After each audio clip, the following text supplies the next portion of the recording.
Every time it puts it as games and demos instead of Don't Make Crap Up.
That's better.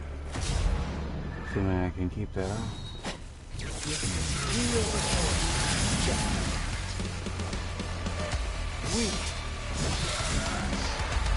My vision bad. Depth perception very much on the charts and at the bottom.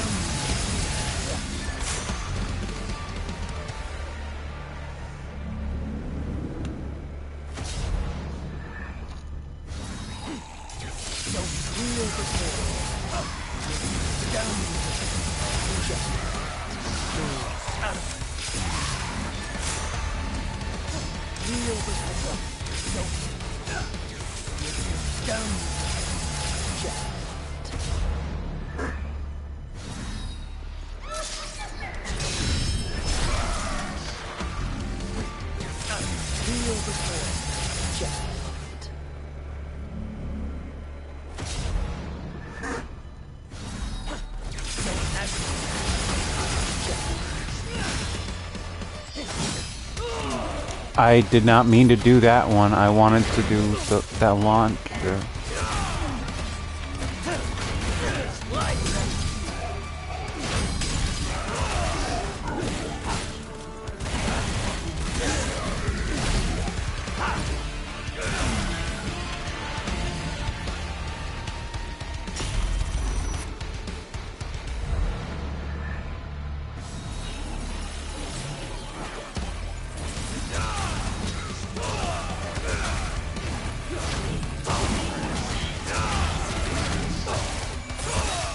How many times do I have to hit you to break that shield? Oh, I didn't have very high focus.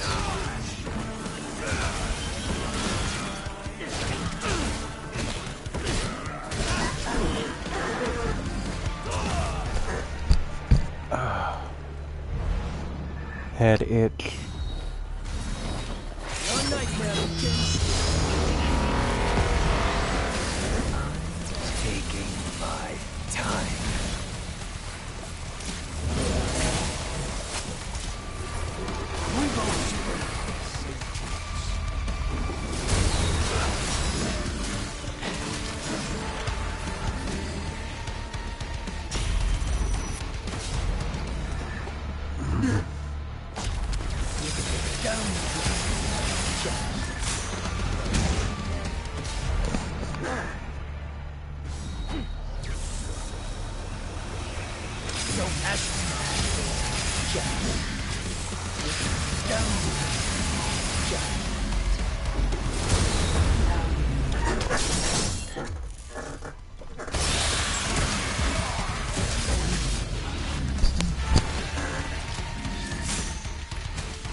Did not realize you were gonna do that.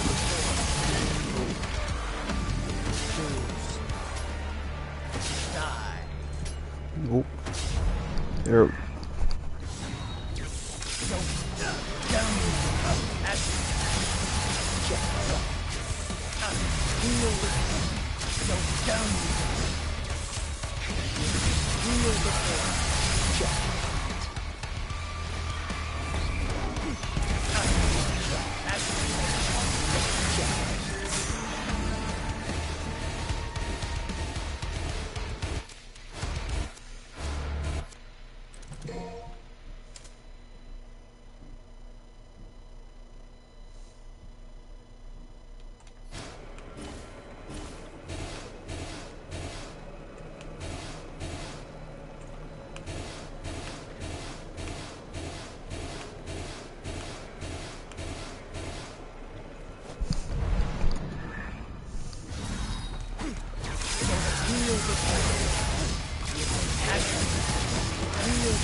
I thought I turned that off.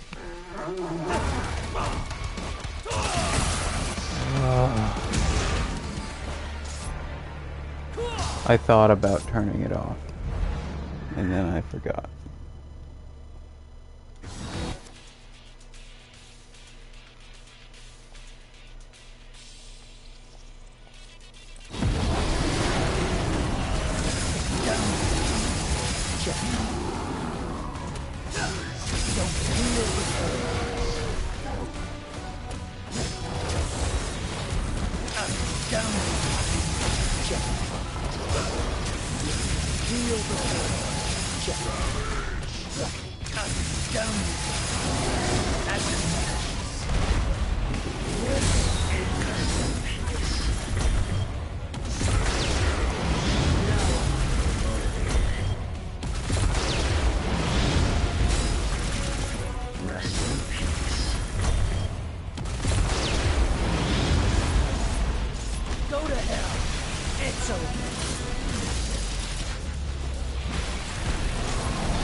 I forgot to untangle my headphones.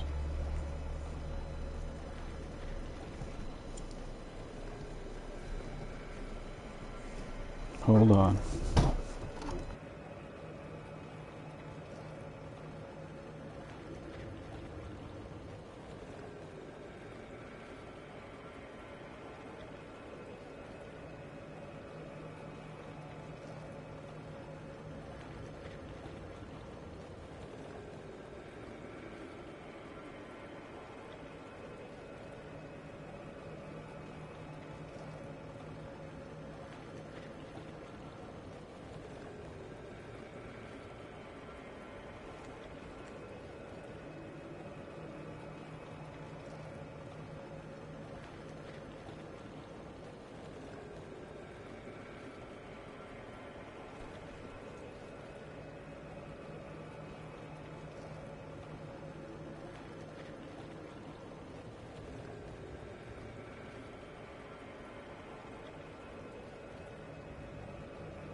Go.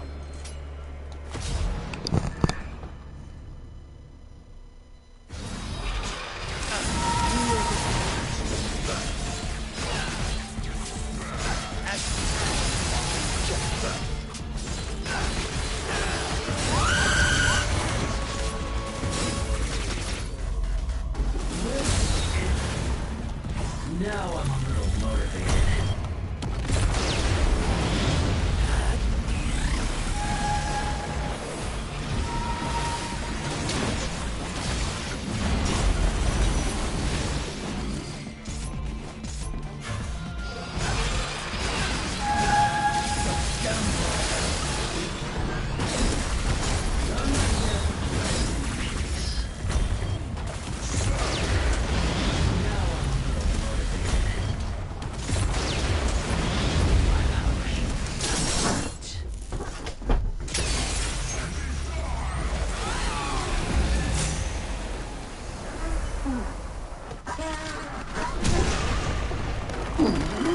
Hi, Ace. Oh, what the? That's a new feature. What is that? Chat highlight settings. Okay. First time at mention. Okay. Oh man, for the subscribers I have. That's okay, Ace. I understand that you probably woke up at a weird time, and I don't know, perhaps the chemical that flows from the romance may not keep you awake. But I appreciate you coming. Thank you. Let's see. Today a neighbor's parrot got loose, and my mother like tried to help look for it, and then I was like, all right, I guess. And then she's like, yeah, I don't know why I tried to help. When she got home, she's like, I don't know how to find a parrot. Like, loose cat, loose dog. No, I can help. When she told me that, I just like put my phone down and laid back down. I'm like, nope, I can't do anything. Loose cat, I can shake a bag. And honestly, with a dog, you really just need to look near trash cans or where dead things can be. Like, look for anything that with a strong smell or that they might want to eat. That's all you need to do. And or with a cat, you can either shake a treat bag or have a can opener. And if you open a can, that cat, no matter how bad it pretends its hearing is or whatever, it is attuned to certain things. You can do that with a dog too, but you'll freak out other dogs.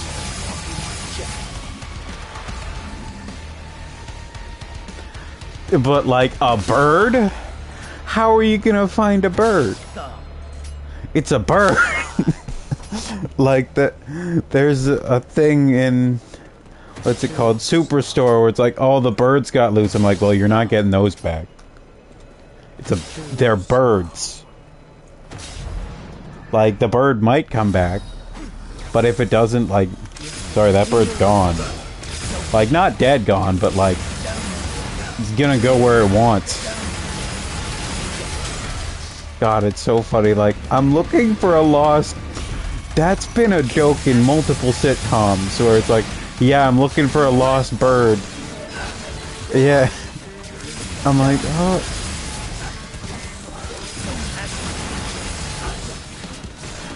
the lost exotic pet trope. But, like...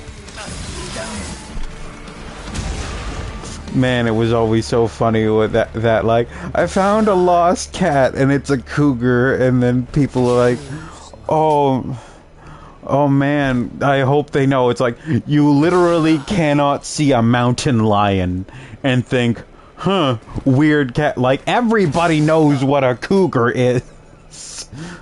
The lynx story, though, where someone found a lynx and did not realize what that was. That I believe. Dear God, I hope there aren't people dumb enough to, like, try and take a baby bear. There are people who think, oh, maybe it's lost. It doesn't matter if it's lost. The mother will find it, and if you are with that bear when the mother finds you, you are going to die.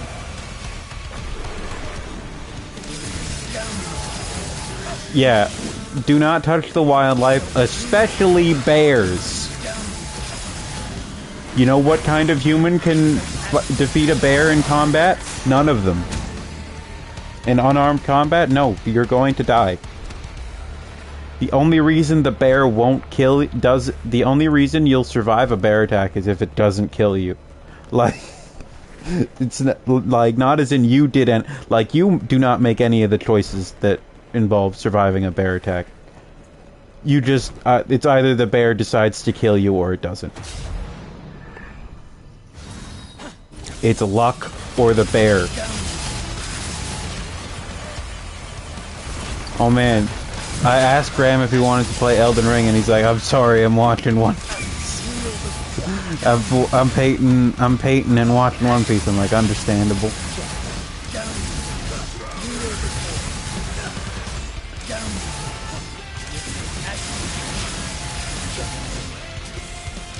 He is.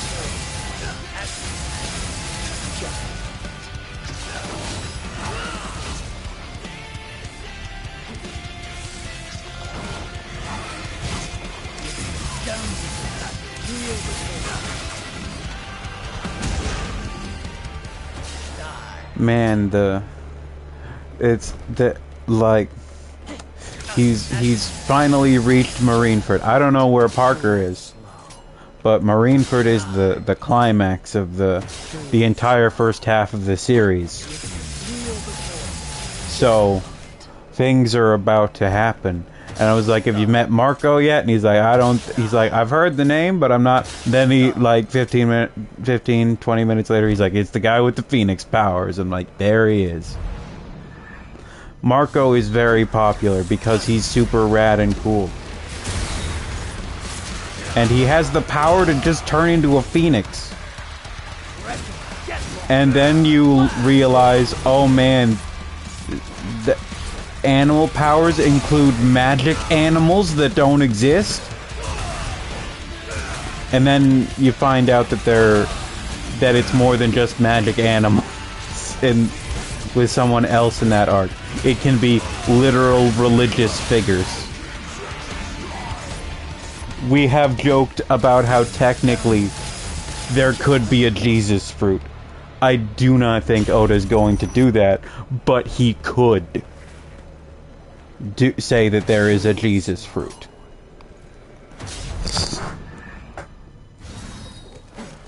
How the hell you're going to do that? Oh yeah. God, Jesus fits into JoJo. Shaman God, it's always so fun. Like,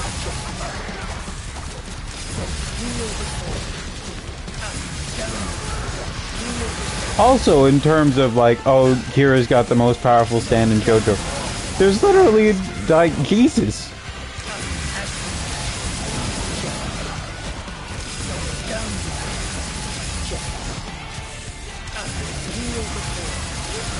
Like, that means God exists.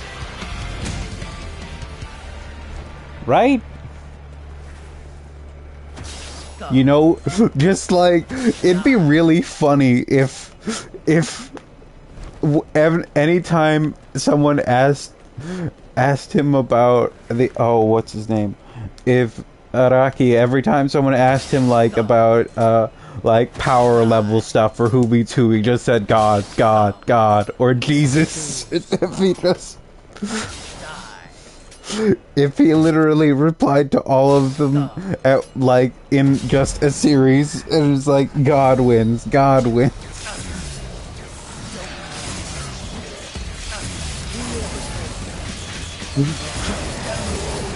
I know of, it's like, can he beat Goku? I know of, every Sunday I go and talk to a friend who could beat Jesus. Let me tell you. Have you heard the good news? That would be so funny. There's that one fighting game, Fight of Gods, with Jesus in it, and Zeus, and I'm like, man, if you don't make Jesus top tier, that could be received poorly. And then Smite is like, we will not be putting in any Abrahamic religious figures. There will be no Judeo-Christian or Muslim like religious things, and everybody's like, then there are people like, yeah, that's the right choice, or people are like, cowards, do it, put Jesus Christ in the game, put Moses in the game. Put Muhammad in the game. All at the same time.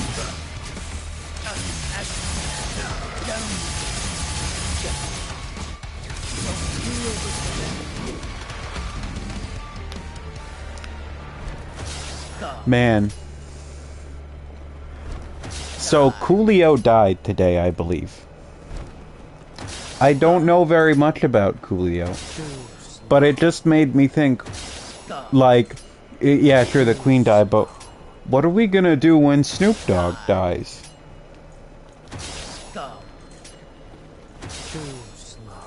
Man. Like...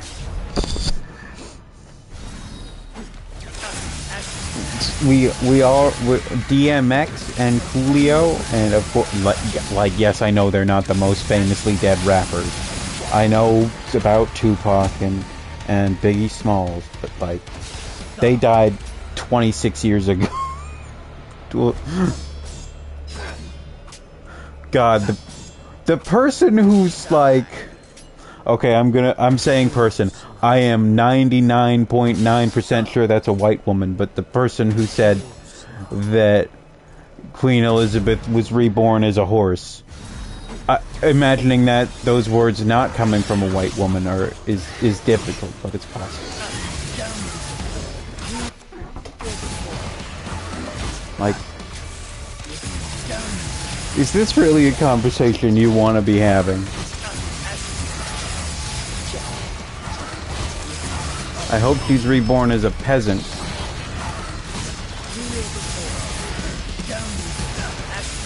She's reborn with someone who has a mortgage.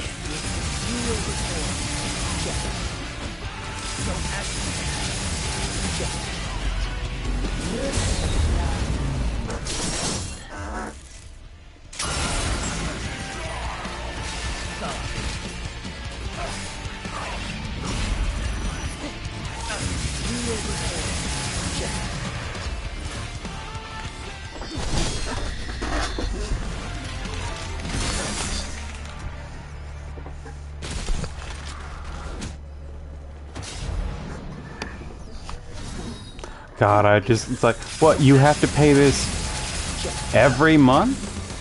Yep, every month. For how long? Until I'm 65, I believe, doing the math. Really? Until you're 65? No, I'm kidding, that's a joke. It's until I'm 89. I had to take out a second one.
Oh!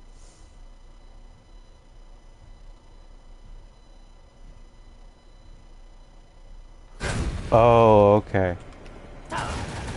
Then they're just really weird and fetishized historical figures?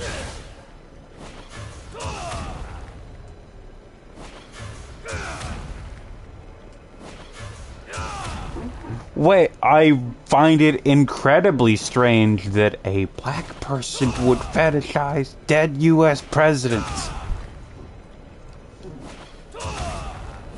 You do realize what they'd think of you, right? They'd be like, damn, we have computers, and you have rights to use them? Is it because we have robot slaves now? You're considered what? Equal. Some people are dumb, so that's always possible.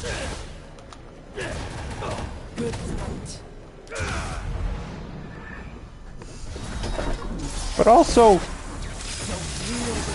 why do you think you know, like you think that the recently born foal is like the prince, is the queen?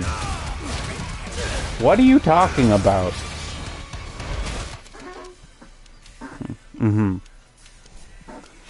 Yeah. Yeah. I didn't realize the Hamilton musical existed at the time. I just saw that and it was awful.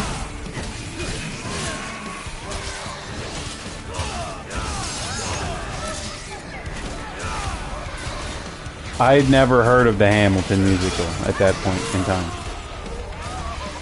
See that it really blew up at a certain point. And, like, it was popular, I'm sure, amongst musical fans for a long time. But, like, also, Hamilton is very much something from and for the United States. Like, I didn't know who Alexander Hamilton was. I barely know who Thomas Jefferson is. Because I do not live there.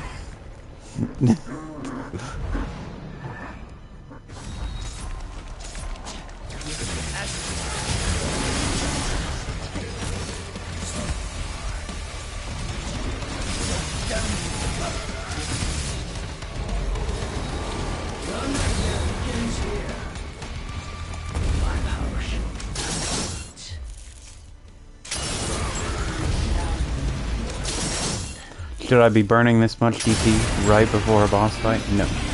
That's not what I wanted to do.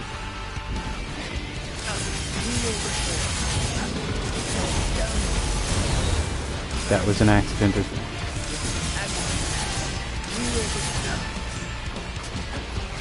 I know he's gonna, yeah.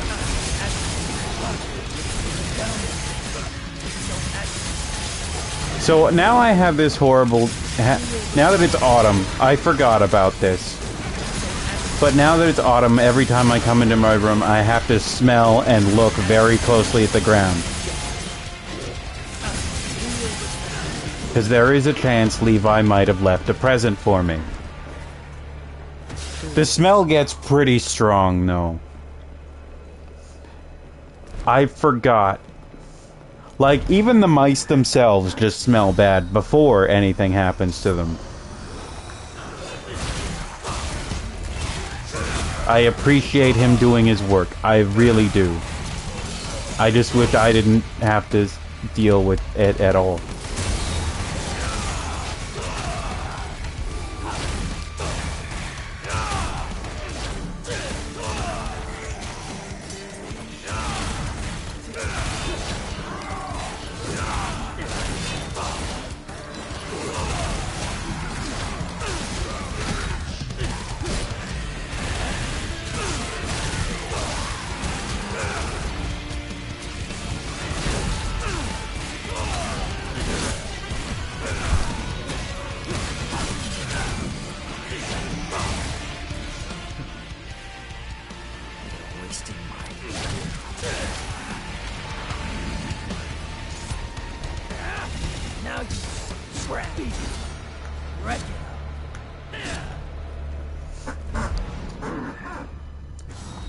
So I thought I could wait until what do you call it?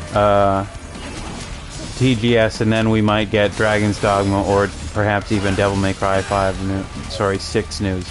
I was waiting for Devil May Cry 5 for so long that it's my default brain game for what I'm waiting for. And then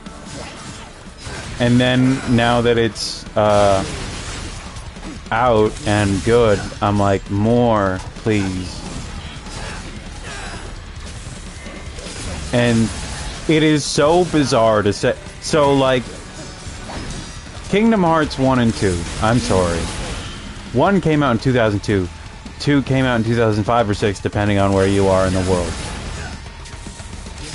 3 came out in 2019. And then they're like, 4 is coming. And I'm like, I don't believe you. Like, they showed a trailer and everything. And I'm like, I know you at this point. It's gonna be a while. But it's so bizarre that 4 is coming. Also, I believe the Keyblade, like, turned into a whip. And a whip and a drill. That's what it was, a whip and a drill. And my friend was like, holy shit, it's like they made a game for you. A Keyblade where it could turn into a whip and a drill. And I'm like, it is like that. If that game is bad, I'm gonna cry.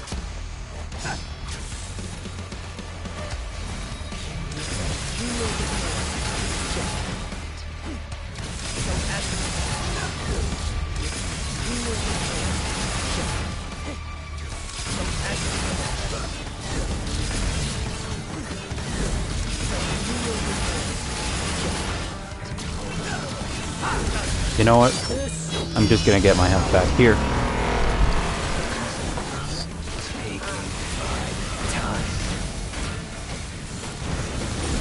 So here's a question something I've been wondering. How long is MCR going on tour for? I don't know how long tours last. I've never really paid attention to them, except one time I was like, oh wow. Oh, what the hell are they called? Flight of the Conchords is going on tour, and they say it's their last one. But I was like 16 or 19 and had no money. No matter what age I say I was, you can just assume I have no money.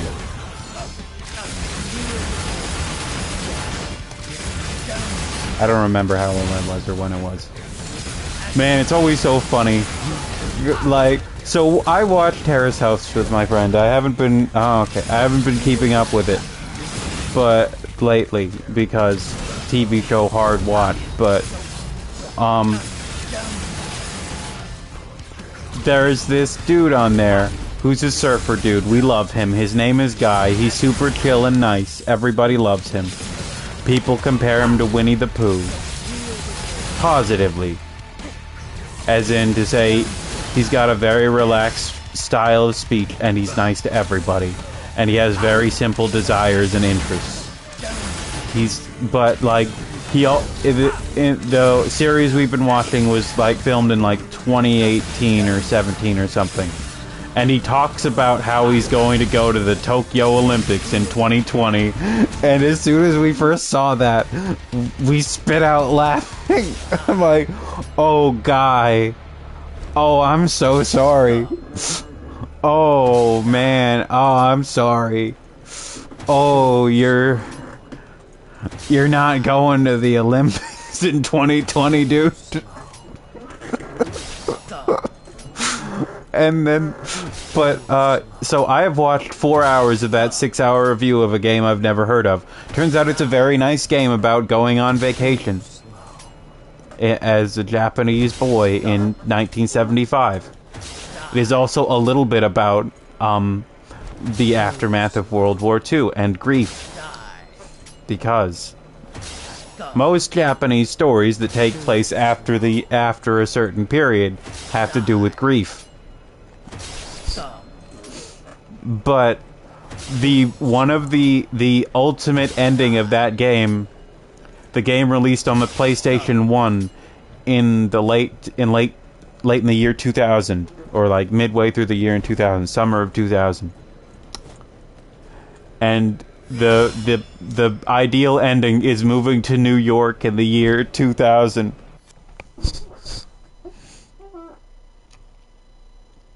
Yeah. So that's why the longest tour in ever. That's why people were so excited about them being back, because they got back together and then they stopped. Okay. Had to stop because oops. I've never heard of a tour starting in the winter before. Then again, I've literally never paid attention to tours. But You should know, Ace, this is the most I've ever paid any attention to a tour of anything. It is because you've been like... You've been...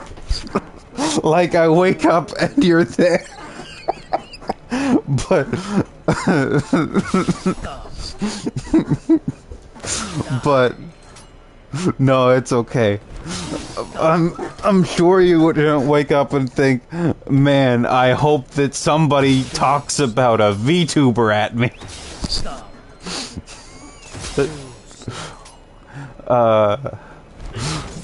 But like, he moves, his happy end, the happy ultimate ending is that he moved to New York in the year, and it's the year 2000, and he's a famous author now, and I'm like, oh man, they don't know what's gonna happen next year, do they? And I'm like, oh, because they talk about how, so like you can find this kid's diary that he became obsessed with English and American culture, and with Mark Twain.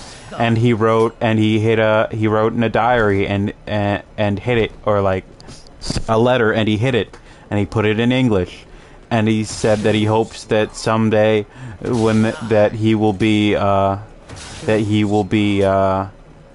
to live in the United States, and that's his dearest dream. And this was written by him in the 30s, and they find that letter, and then somebody just says, like, immediately, I wonder if he survived the bombings. And it's like,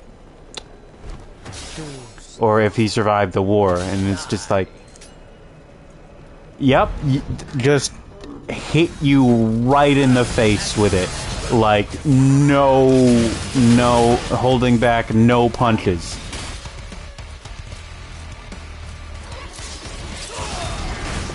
I think stories of war need to happen and need to keep being told well after wars happen, especially in eras of peace, because boy is it very important to keep in mind. It's bad.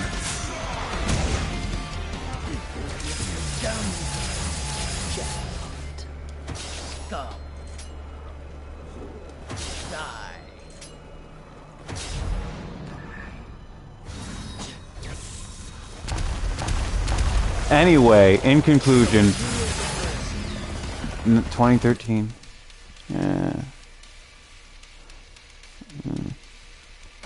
Yeah.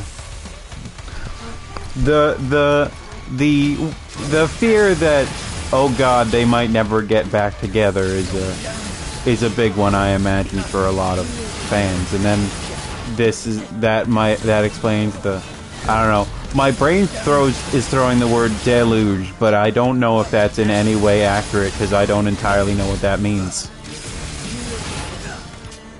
The feverish adoration. But they might have been like that before, I don't know. I have only heard people talk about My Chemical Romance and I'm sure I've seen shirts.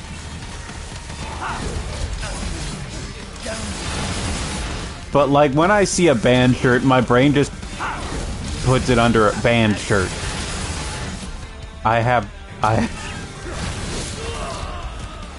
Yeah.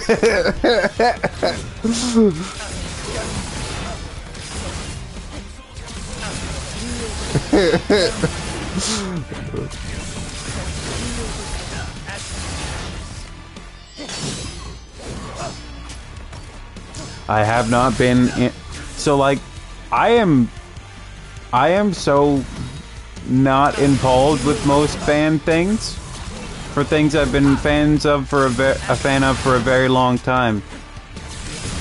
Yeah. Oh yeah.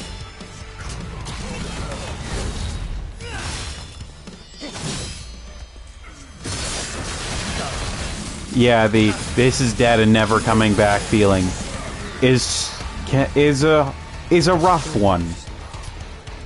And then it's like, oh, you thought. And it's like, oh, I thought. And it's like, you thought.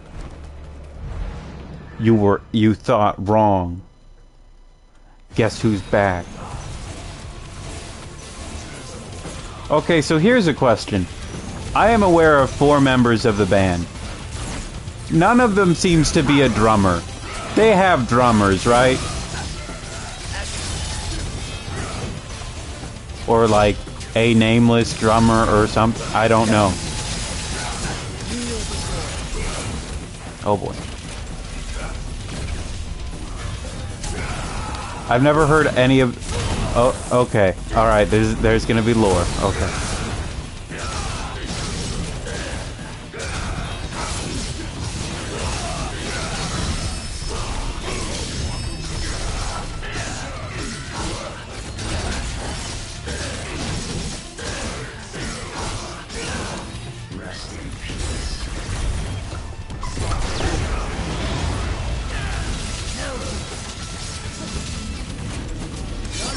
This is where I died last time, so I'm getting super anxious. Wait, no, computer, come back to me. This is gonna be a long message. It's important. God, it's doing that thing. Oh, okay.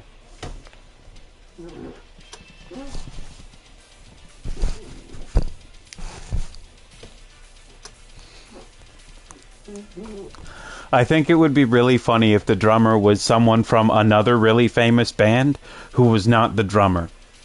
Like it's Slash from Guns N' Roses, and you're like, he plays the drums, and he says no.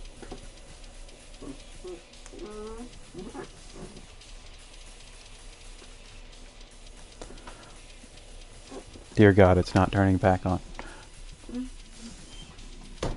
I only saw the rocky history with drummers, so drummer's not considered a major part of the band the way other, and then it cut off because PlayStation. But okay, open back up.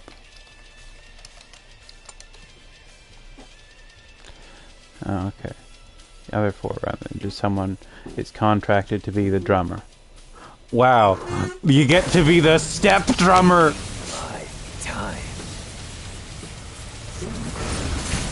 You get to be a step drummer who's not, like, officially part of the family.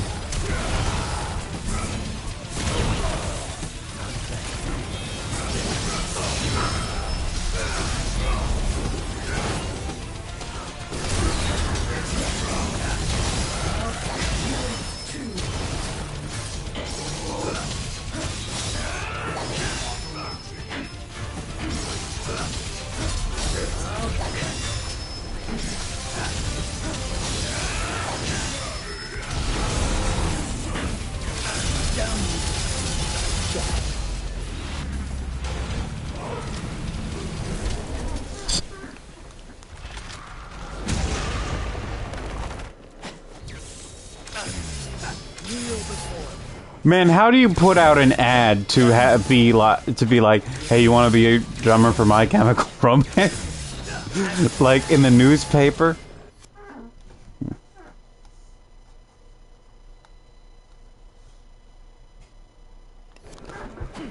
That's pretty funny. It's kind of funny when, like, drummers aren't... Oh. That's weird. Okay.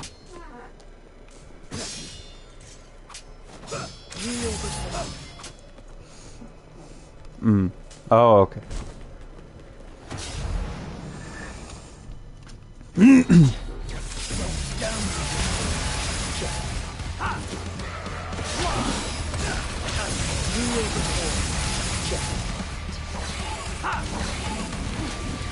Just like I'm aware of the effect I have on bandmates, says any member of My Chemical Romance, apparently. Or on other human beings, it seems.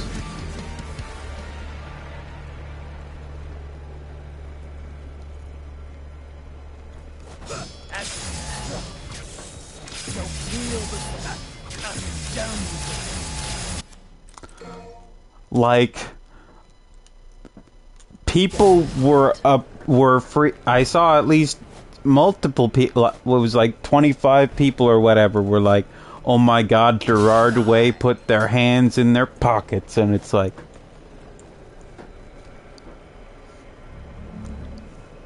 is that special? Is that significant? Is that... Is...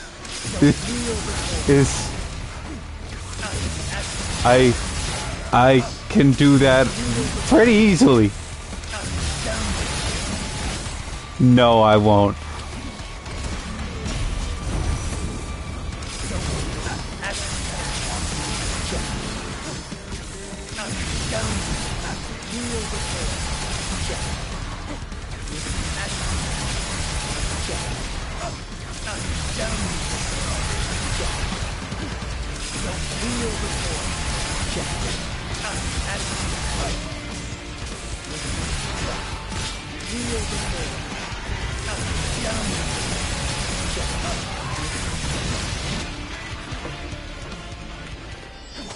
Gotta say, so I'm still watching Young Sheldon, and we finally got to an episode about video games.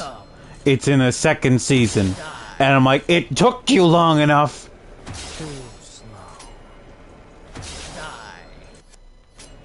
Finally. And then it's like, oh, he played video games with his grandma. Okay, Hot, if you want to hear my opinions about Young Sheldon, I do think it's better than The Big Bang Theory because it has more heart to it, which is something I never thought I'd say. Like, a lot of jokes still fall flat because a lot of them are still just lazy and mean-hearted and mean-spirited. But, like, they take the characters more seriously and respect them more.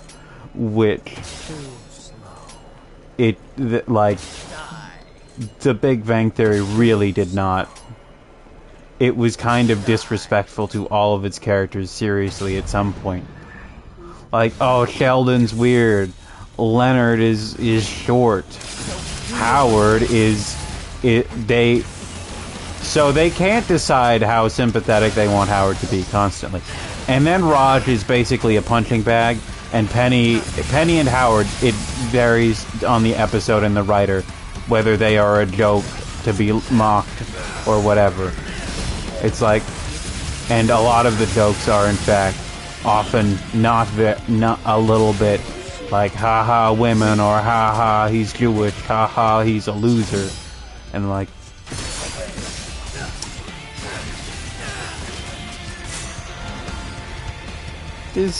This is getting a little weird, but and then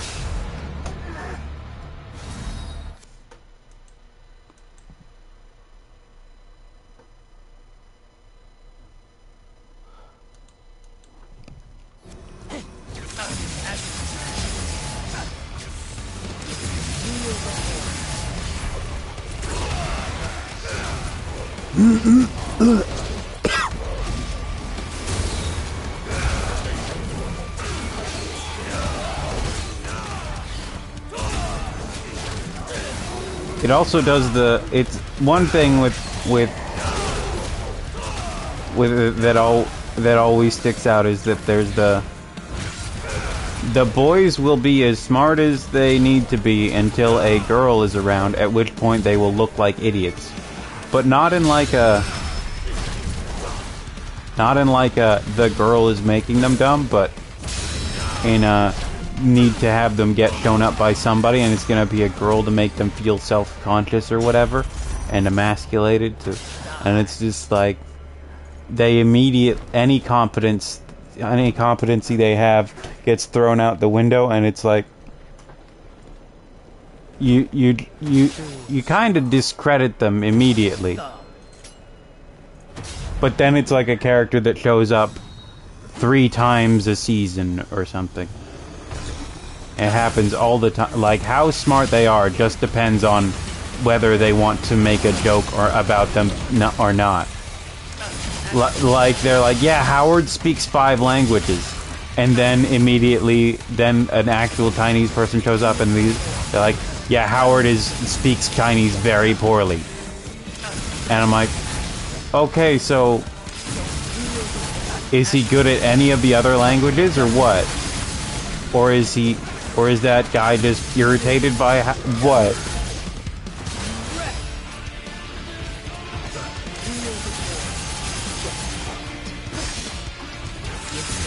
Like, I get it that the point is comedy, but like, it's very often comedy at the expense of characters.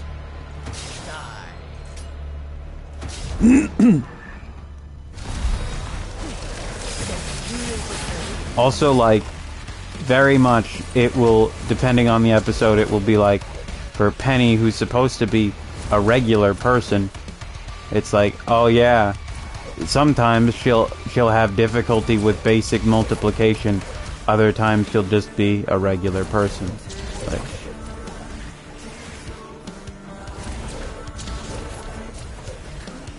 Like, they could have had her... Yeah.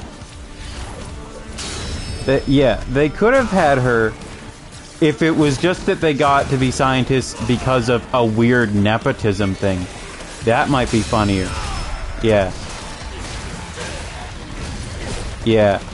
But, like, if they had said Penny has dyslexia or dyscalculia or whatever, like, she has a learning disability and they are often insensitive to, or they need to learn to be sensitive towards it or whatever.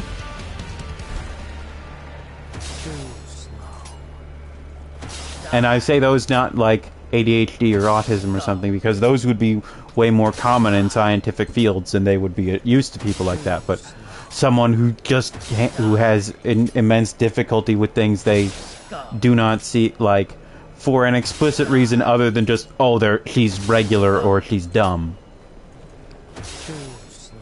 And that they have to accommodate her and she has to accommodate them. I'm rewriting The Big Bang Theory.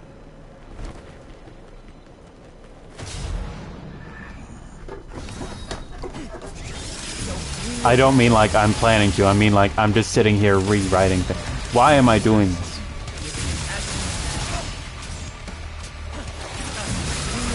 And I know I've complained about it before, but like, whatever the characters need to like, they all like, or whatever. Like, basically whenever it comes to video games, or they just all like all video games.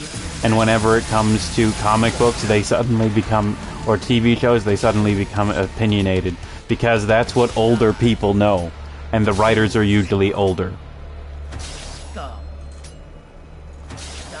Or they'll just talk, and it's like, really? They all talk up, they're all super excited for Halo 3? Coincidentally, a game that just happens to be out this year for the Xbox 360, available for $59.99 at your local retailer. They all just happen to be excited about that. But, like, they'll, like, will they ever, like, if there was, like, a thing that, like, Howard is, like, super into Korean games or something, and that's why he learned other languages. And it's just like, nope, they're just, like, they don't tie together. None of, like, a lot of their characterizations don't tie into their interests a lot of the time. It's just like, yeah, nerdy thing, they like it. And then it's, like, always super popular things.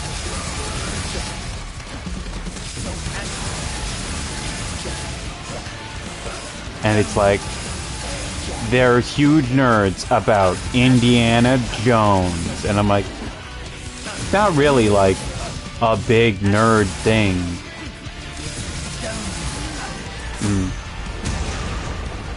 Yeah. And sometimes they will, but it will only be about, like, Star Trek and Batman. Or Superman. Like, it will always be big name things. Like, and then, let's see, there's one episode in the first season where they mention, there are like 2 episodes in the first couple seasons where they talk about anime, and then they largely stop. It's like, You know, it's the late 2000s. People watch anime. Nerds watch anime. And then they just stop talking about it. Just 'cause it's like it didn't stop existing or become less popular.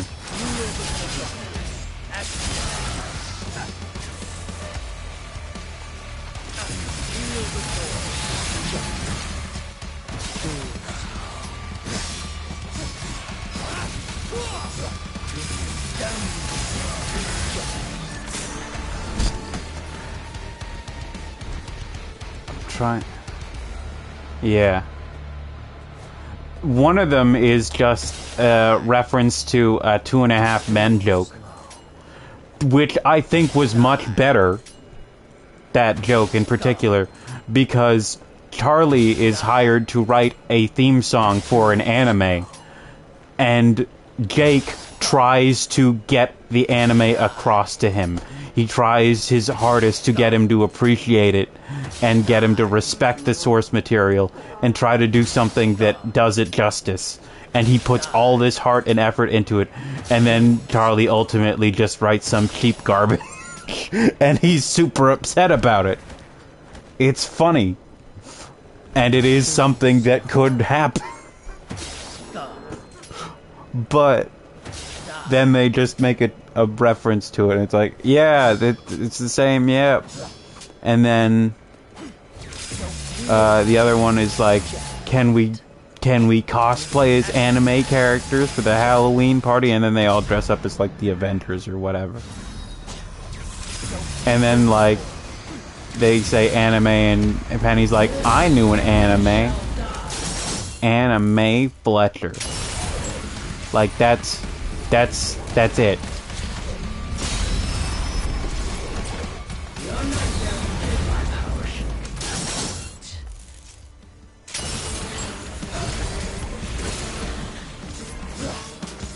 That was literally a misunderstanding I saw people have at my friend's engagement party. In the moment it was really funny, but like, that's the thing though, is that that's in a moment. Like, it's real. Real misunderstandings are generally funnier because you know they aren't planned.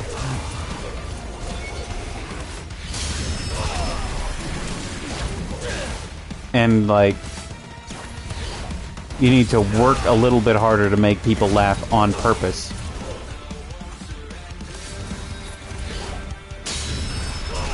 Like how jokes that are funny in improv might not necessarily be as funny in a scripted comedy.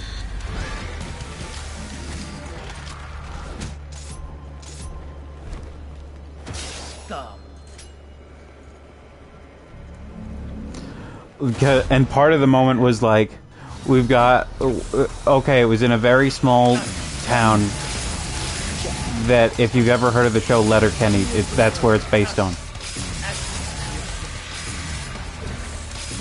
But it's not where I'm from. But and that it is incredibly unlikely that I happen to know somebody from that town. Like they're just a few thousand people or whatever. But it's like, oh, we've got all this. We've got this. We've got here. We've got animes, and then. One, she was like talking to another girl, and then her fiance was like, I like animes. I like Naruto. And then the other girl was like, I like a restaurant anime. And then his fiance just put her hand on his wrist and squeezed a little and patted it and was like, he's just talking about it. Never mind, ignore him. Okay. Anyway, that was really funny. Because it was just like, I think he might have been a little high, but it was it was really funny to just use like that. I like Naruto. God, and the partner being immediately embarrassed and trying to stop her fiance from talking about anime was so good.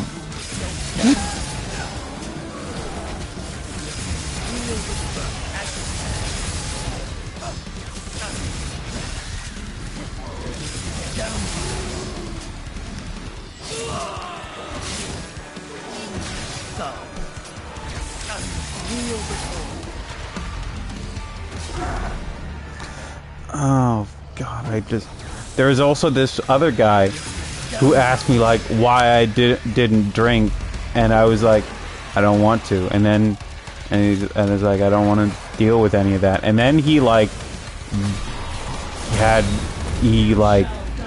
before he was even done the night, he was like vomiting his guts out in a field by a tree, and like having like horrible, what seemed to be a horrible headache and whatever, and then I just like, and then I turned to my friend and I was like, man, why wouldn't I want to get in on that?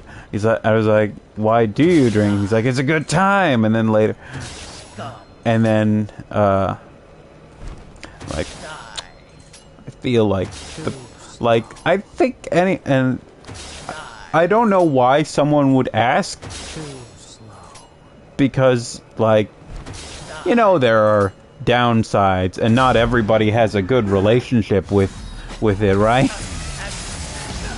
Perhaps some people have family histories. Yes, it's because it makes the pain stop for a bit. And they're like, don't you want the pain to stop? And it's like, of course, but there are alternative ways to cope. Or they're like, don't you want to have a good time? And it's like, I can have good times doing other stuff. People get like, this is a problem with marijuana. And now I know that everybody, there are people who see marijuana and think it's criminal. And then, yeah, it can make you sick. It can kill you. It can, it can do a lot of bad stuff.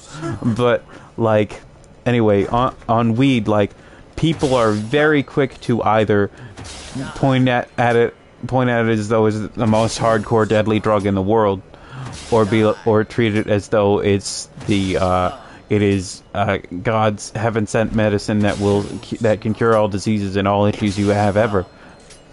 And I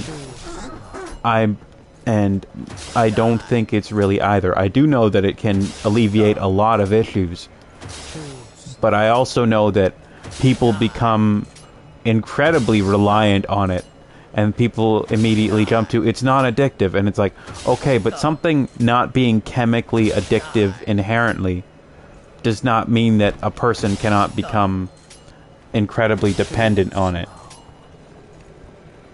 And like, you know, there are some people that I'm certain everybody has encountered. It's like they're on that all the time, and it's like, and they're like, oh, I'm better at stuff when I'm high. It's like, you're not. You are literally scientifically not better at things. Unless, of course, you have spent so much time doing it while high that your brain has started to think that that's the mode it needs to be in.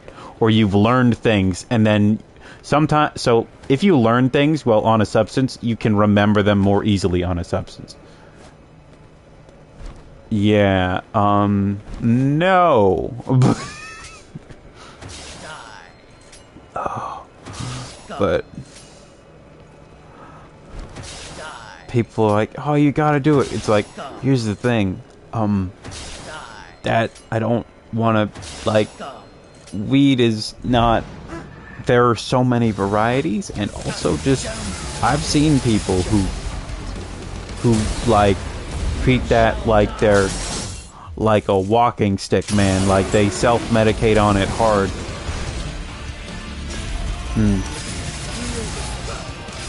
Yeah. And they're like, oh, there are alternatives. It's like, what do I have to say to get you to hear the word no?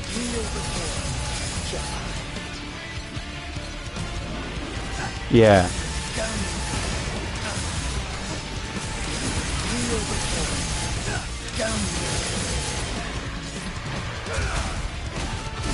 It's like, because it alters how your brain works for a little bit. And I don't want that. Oh, that is something that, I'm sorry, but Innuendo Studios has talked about in a Why Are You So in his Why Are You So Angry video series. And it is about, to a degree, the way that people react to anything, any like thing that feels alternative to the norm to them, but is still significant enough for it to be something they're aware of, and they find it threatening when people are like, yeah, I'm a feminist, or I'm a vegetarian, or I don't drink. Some people get defensive and are like, well, why not, or why?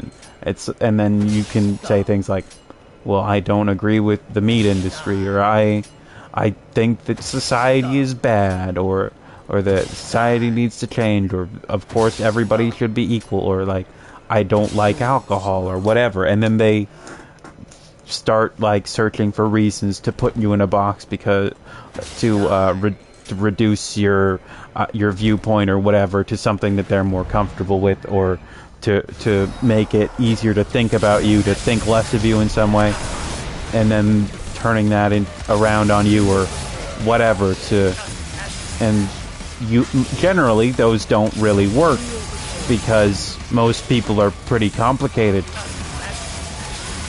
There are definitely some people who are like, nope, you are what you are. But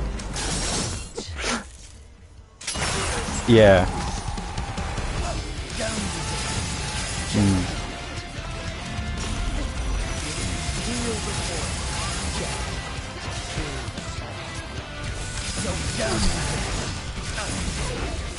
And it's like you're making them, and usually it comes down to, making them question something they have never questioned themselves, and then they begin to wonder that if other people are taking a standpoint against it, and it seems to have morality involved in some way, then they start to wonder if they're bad, and they don't want to think about that, and they immediately start fighting against it. And he has also pointed out that this is how some people think when you point out that they're white. Because they just think of themselves as being themselves, and they've never really had to examine it.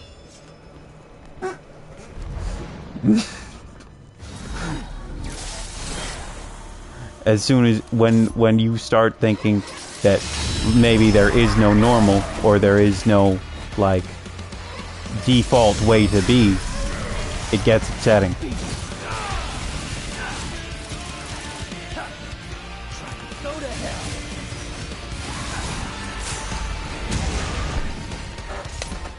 Anyway, like, everybody who talks about alcohol was like, yeah, I tried it, and then I hated it, but then I kept drinking it, and then I kept hating it, and eventually I got used to it, and I'm like, and then I got so drunk, I nearly died, and then my friend did die, or whatever, and it's like, and you do this for a good time, constantly, and it's like, oh yeah. It's an addictive substance, and also potentially something that is widely known for people, the most well-known substance for people to use for self-medication. Like, I have noticed two things about my family in terms of history. Mental illness is rampant, and so is alcoholism. I'm certain those have no correlation. Like in my family, it's very rare to find someone who drinks casually. It's either someone who is an immense alcoholic, someone who does not drink whatsoever, or drinks extremely rarely, or someone who is a reformed alcoholic. It's pretty much always one of those three. And it's like usually the alcoholics happen, then the teetotalers happen, and then eventually the I only drink on occasion happens, or like I'm a reformed alcoholic happens, or they die. Like, Yeah. Yeah. Like, that should be considered a valid, acceptable answer. But, like, it's one of the most common issues globally. Because, like, for whatever reason, taking medication is often considered to be weakness or whatever, but someone drinking themselves into unconsciousness is just considered them having a good time or trying to, or just, you know, what they do.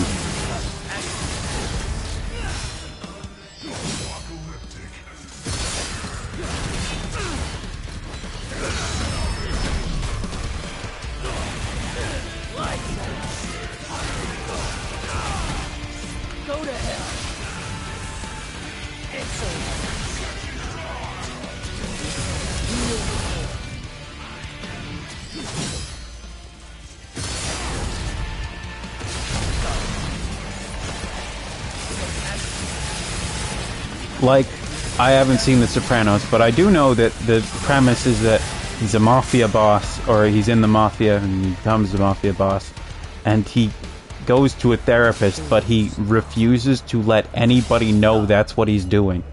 And I think he pretends he's, like, having another affair or something, because he's also already having an affair. Because that's less embarrassing, or something like that.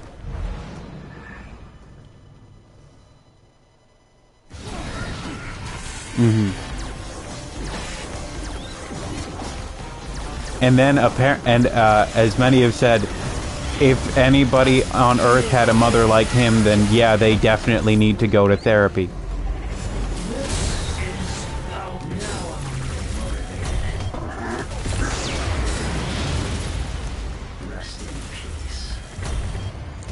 Like, I haven't seen the show, but I have seen Lindsay Ellis's video about narcissism, and she is featured.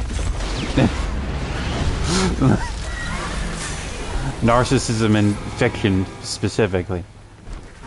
And she's like, oh yeah, that lady has issues.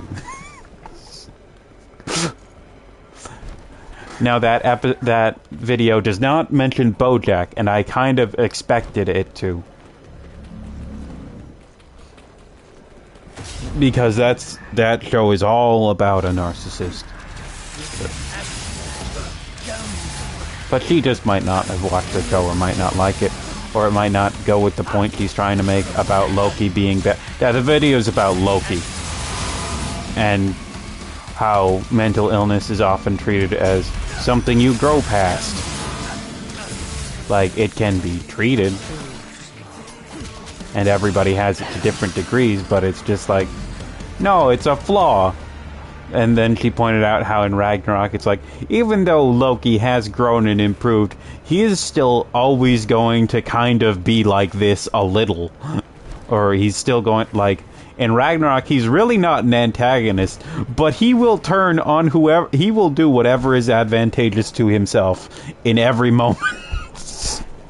He's literally introduced watching a play about himself at introduction. And then he, like, turns... There's that one scene, like, a scene where he's just, like... He almost betrays Thor or something, and then the situation turns, and he immediately turns back. Something like that. But, like, no, he's gonna do what he's gonna do. Can't wait for... You know, I don't think it's fair or kind to expect Lindsay Ellis to come back, but it would be really funny if she did, just with a 4-hour Megatron video or something. Not Megatron, sorry, Starscream.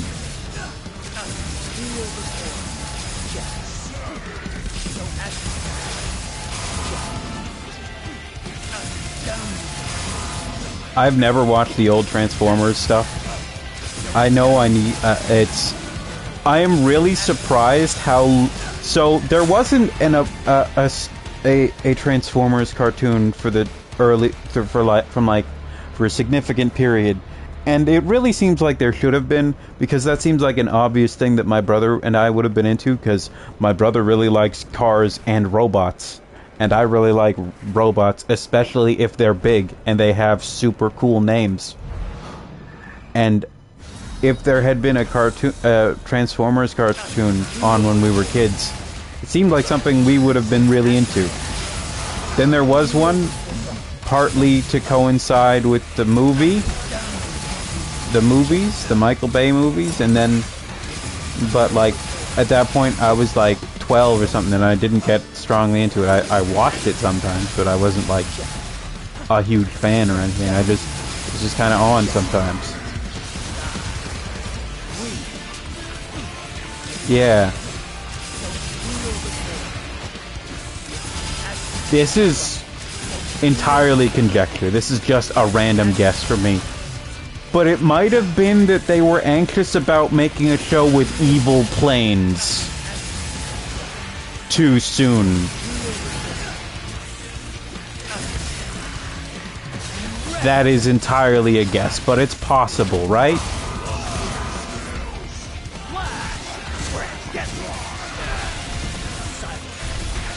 It seems absurd to me at this point, but thinking about it in that lens and how everybody was at the time, and is to still degree to some still to some and still is to some degree. There's the sentence. But yeah, like how many things had to be edited? It's like, nope, can't do that. Like no natural disasters are allowed to be discussed. Nothing. Like anything that, nothing with a lot of fire or explosions or whatever. Or if it is, it's gonna be about everything in the world being bad, or us being really angry and killing everybody.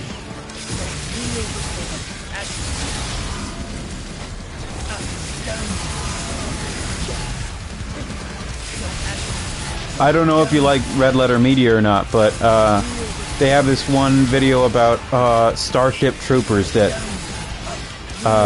talks about how where they talk about it's based.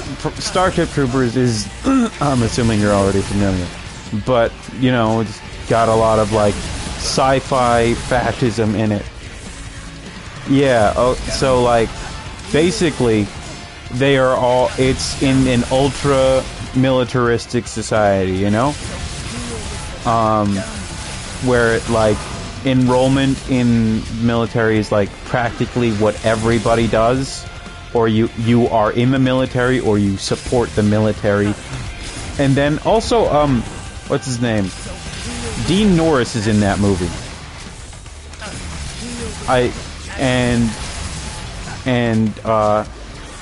Like everything, some people do not get it is very much a scathing commentary or slash parody of what do we call it, an ultra militaristic society.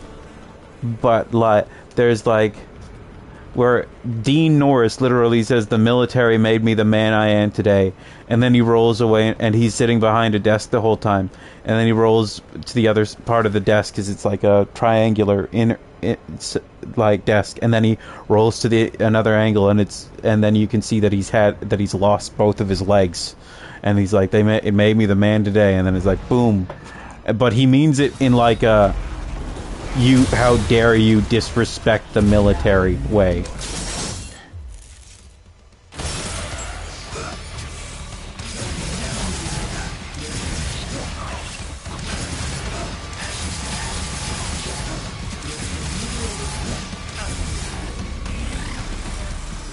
Also, Neil Patrick Harris is in it, and he does dress in a Nazi uniform. And it's weird. Like, that's his character, but it's just, like, weird to see Neil Patrick Harris dressed like that. Because he was still very much known as Doogie Howser.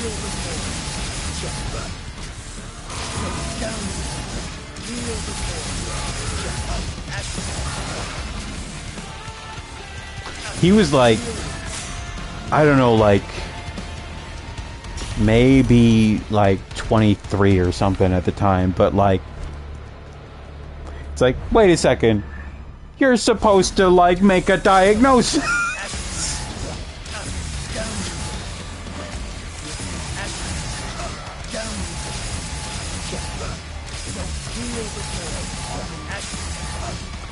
TV used to be really stupid. And sometimes you forget about that. Like, I'm glad it's starting to get dumb again. But, like, it's dumb in bad ways in a lot of time. But it used to just be, like, silly. And people raised in this day and age don't really know about that. It's like, yeah, here's the show about Doogie Howser. He's like 14 years old. He has an MD, and he's a surgeon or whatever. And it's like, that show wouldn't get made in 2008. and like, there's House, who has a crippling addiction, and is always and is harsh with nearly everybody, and he has like one friend, and he's bitter, and he's like struggling to keep everything together, and he has difficult relationships romantically, all that. And it's like Doogie Howser, hijinks, and like Alf is a show that I did not believe existed for some period, because it's just not what TV shows were when I like puppets. Puppets are for only the Muppets and Sesame Street, and like live shows that are explicitly for children, like children under 5. But it's like, no, there's just a show with a puppet.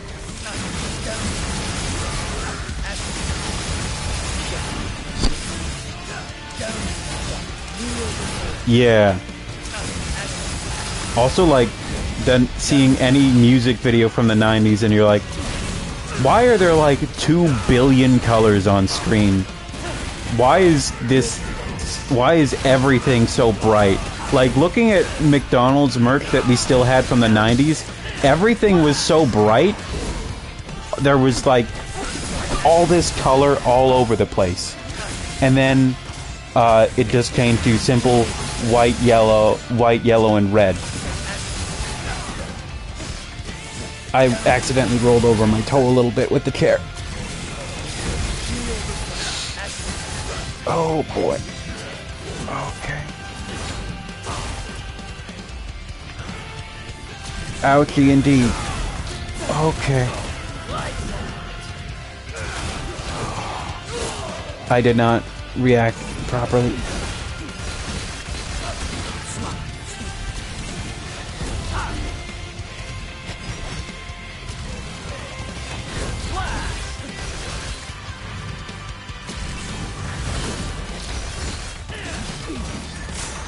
Okay.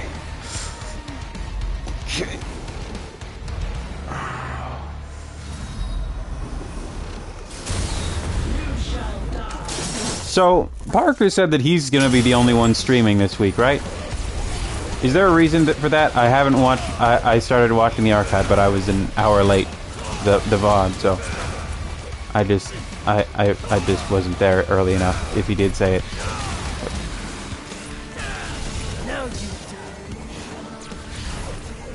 Oh, okay.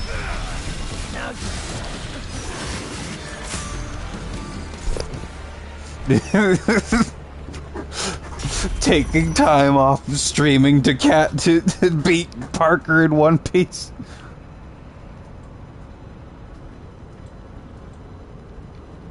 I don't either.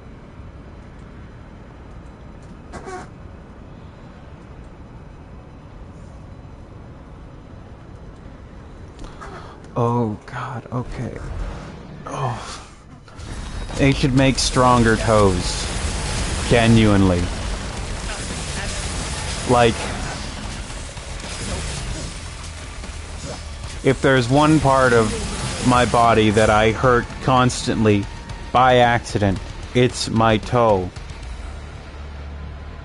Yeah. I don't think those places should be open yet.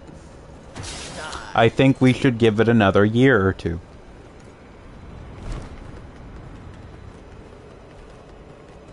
But the machine, they cry. The machine must be fed, cry.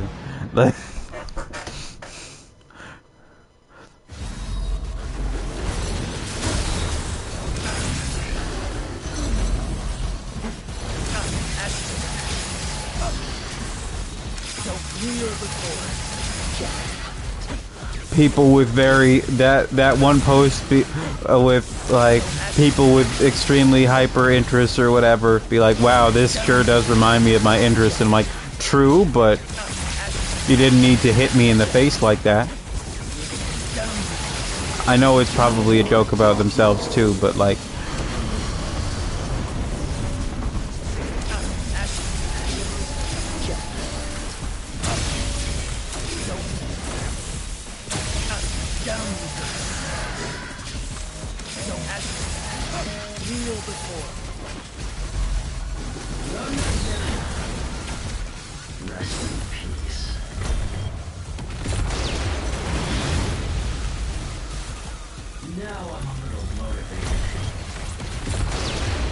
yeah.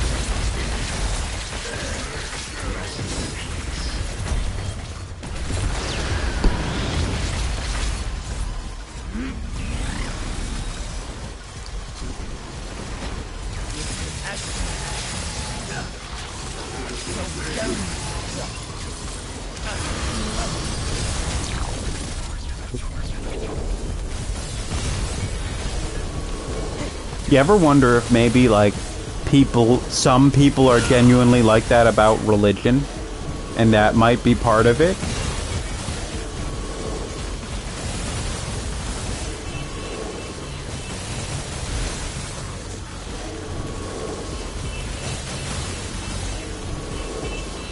Turns out your hyperfixation is Jesus.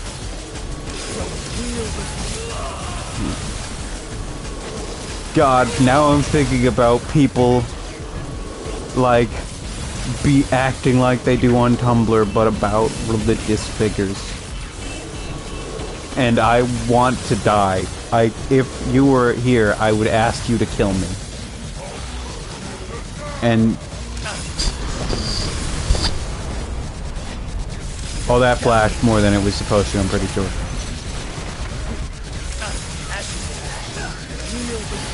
Yeah, I know, but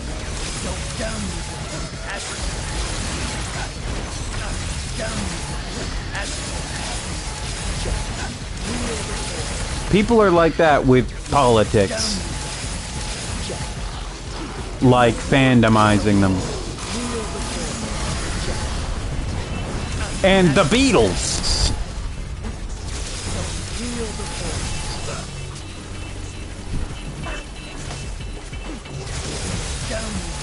I gotta say, I can't say I've been deep into it, but the MCR people seem way more like grounded than some people, but homophobic.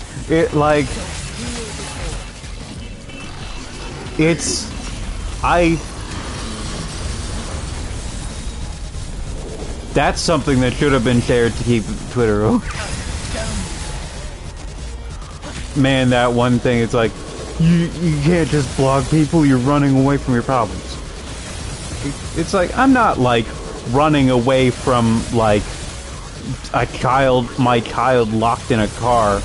I'm blocking people on the internet who are annoying. Innuendo Studios has it as his profile description. Blocking people is the block button is self-care. He's correct.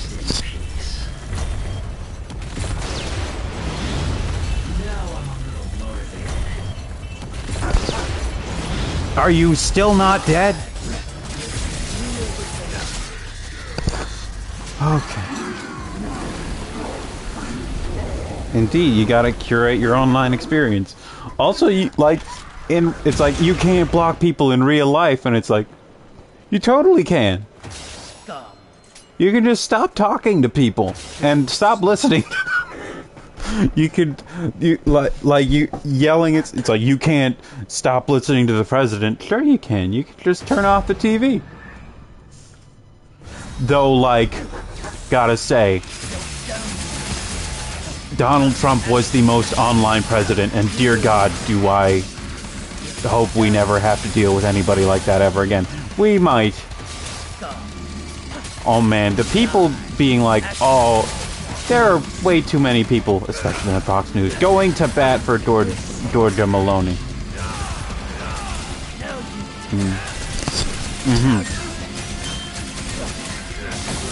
Oh yeah, there was one friend we were like, it's like, oh, he like sexually harassed me and sent me a picture of his genitals, and we're like, block him. And she's like, but he can be nice. I'm like, I don't want to say this, but bitch, what is wrong with you? Block him.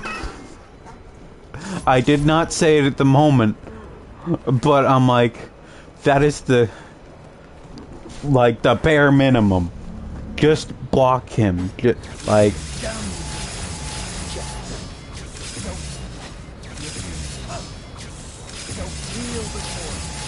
please, I know you have been socialized to be forgiving of a lot of horrendous things, but no.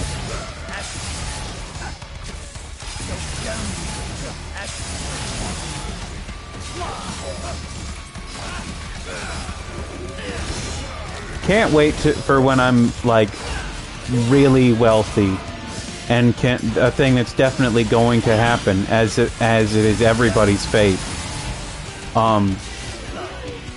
And I can make a leave his ass fund.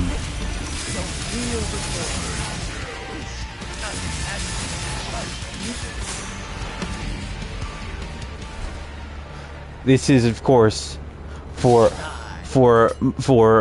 women in bad situations who have a bad person that they're with, and of course would leave his ass and should leave his ass, but they are financially dependent on him or need a vehicle or whatever, and they have no place to go. But a leave his ass fund could solve so many problems, because boy, is society bad at that.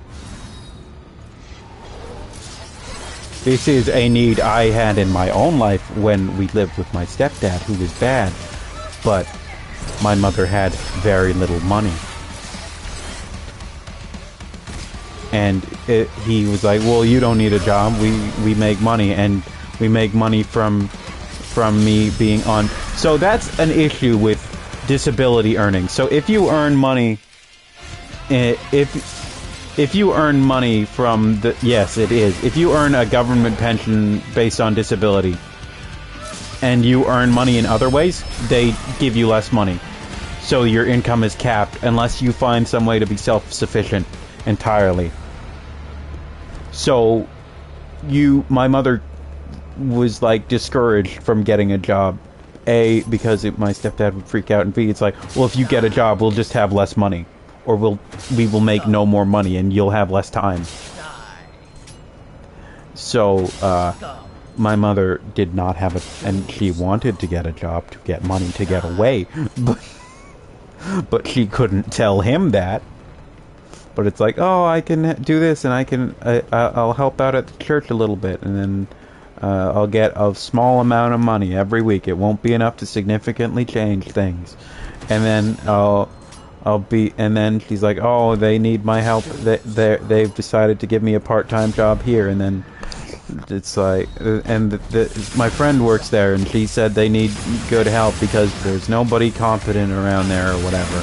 It's like, fine. And it's like, and it's only this amount of time a week, and then boom, that became a full-time job. Got our ass out of there. We were gone. Had to live in a trailer for a bit, but hey, we got out. But with the leave his ass fund, we wouldn't have needed to my mother wouldn't have needed to lie and scrimp and save for a long time. With the leave his ass fund. And I wouldn't have had to live in a trailer. None of us would have. I bring that up. It sucked have you had to wake up and I know you've spent time in trailers before, but like, just think about it for 3 months. For 3 months, and also when your brother gets home for the 3rd month, you have to sleep on the floor because your mother works, so she deserves a full bed, and she needs it the most. And your brother is taller than everybody else because you are a 14-year-old boy, so you're about 5'6", and your brother is 6'1" as a 16-year-old boy. So he needs the longest bed in the place because you can't justify being there. And also you have a dog in that trailer and she steps on you because she's a dog.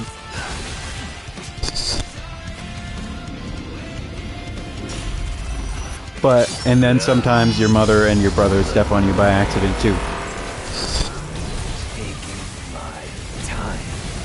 Also, you have to pee in a margarine bucket because you can't hook up the plumbing at a temporary place.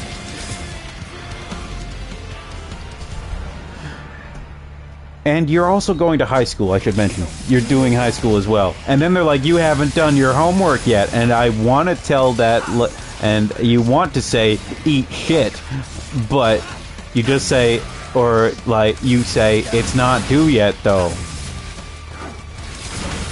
I wanted to assault so many people during the first month of high school, and I assaulted none.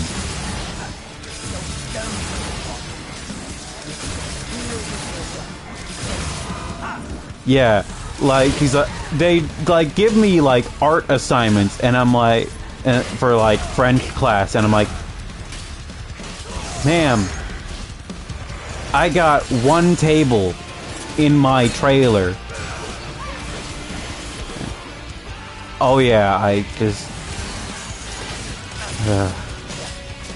And then we got into got an apartment and things were better. And then it's like, why are you failing? And it's like, because my life's still bad.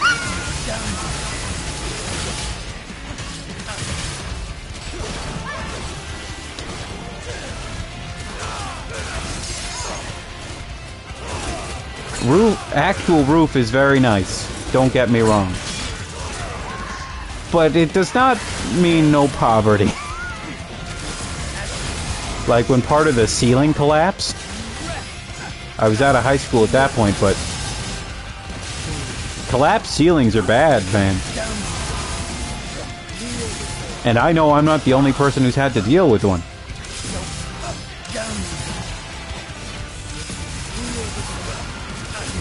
Like when people express violent rage towards landlords.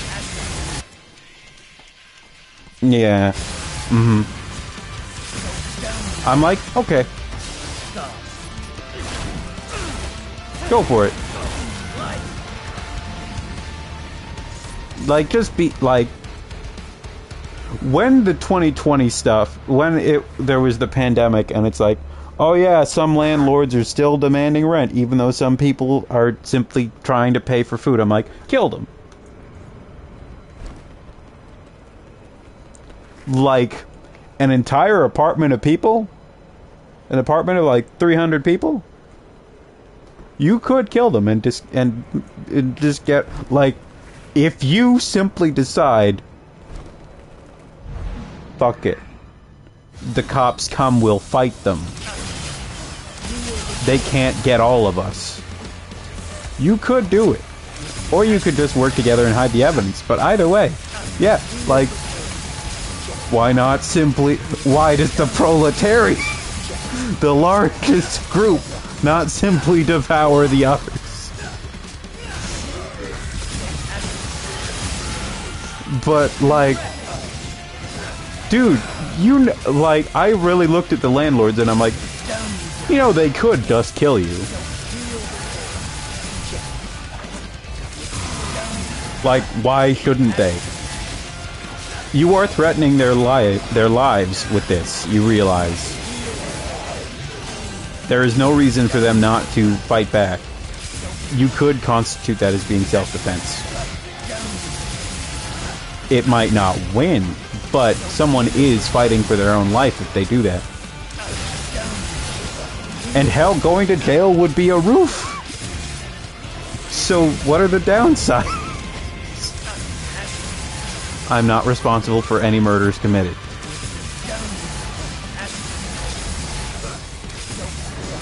But I'll still take credit. I'm sorry. Oh, I wanted to dodge, but I wasn't close enough to the ground.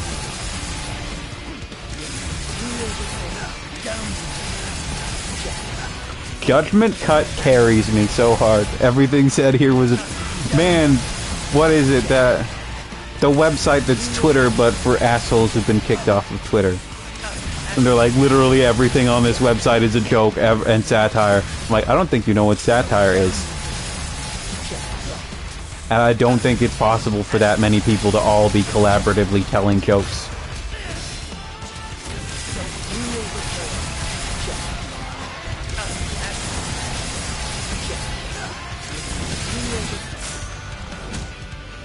Oh yeah, Mr. Innuendo Studios made his first alt-right playbook video in about 2 years, because he first got COVID, and then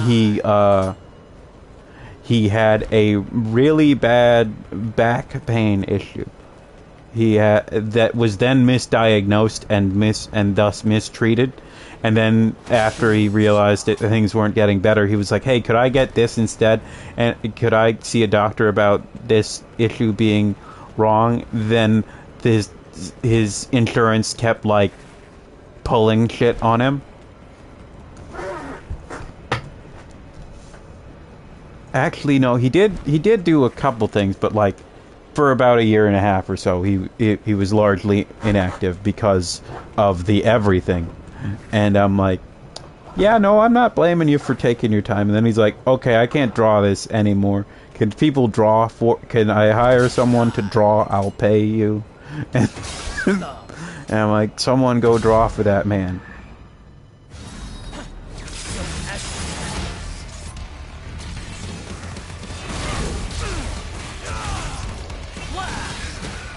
And then the video is all about... The video is basically the biggest call out of... It's like 35 minutes saying white liberals suck.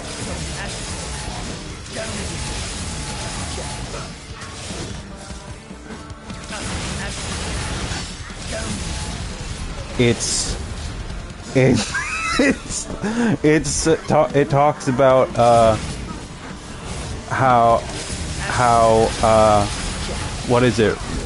When Richard Spencer wanted to do a talk at a university or something, and then he knew that he would likely be met with a protest, then they were like, nope, we're not going to take the bait. And he's like, well, I'm going to be super offensive. And it's like, not taking the bait.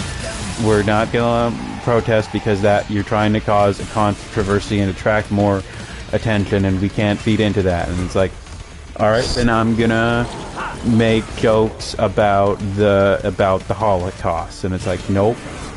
And then it's like, all right, then I'm gonna start doxing people I suspect to be immigrants and outing trans people. And then they're like, nope, not gonna engage. And they're like, really? You're still not drawing the line? Maybe, perhaps, do something about that. And they're like, not taking the bait. And it's like, people could genuinely die from this.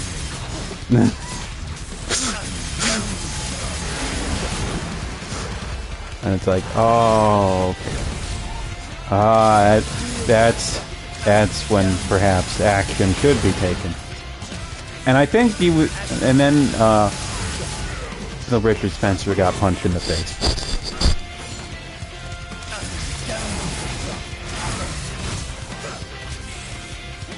The Wolfenstein collection is on sale.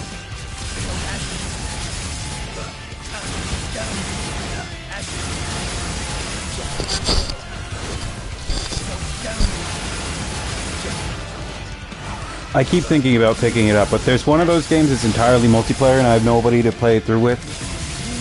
Wolfenstein. Here's the thing, is that Graham would definitely say, I'll totally play that with you. He's lying. Well, he's not lying in the moment. But he won't.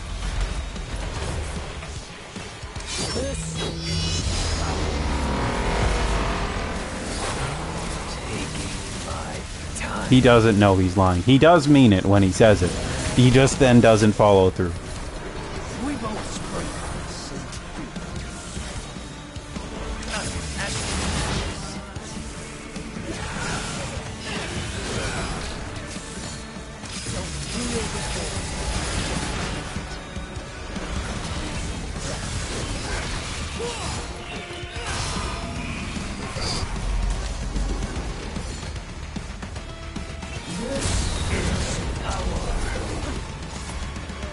Okay, we gotta make this quick, Fury. Man, the Overwatch 2 stuff. Have you been paying attention to the Overwatch 2 thing? Where they said that you need to give them your. Well, they've said that their new policy is that in order to prevent and discourage toxic behavior, they are going to require you to have your phone, give them your phone number. And someone pointed out that in Overwatch 1, they banned cheaters based on their IP address.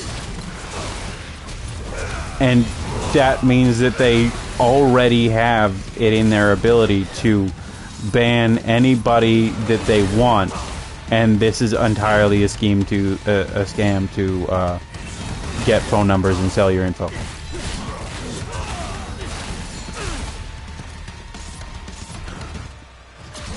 It's like they never stop getting worse. Also, if you play Overwatch 2 for free, you have to unlock all the Overwatch 1 characters.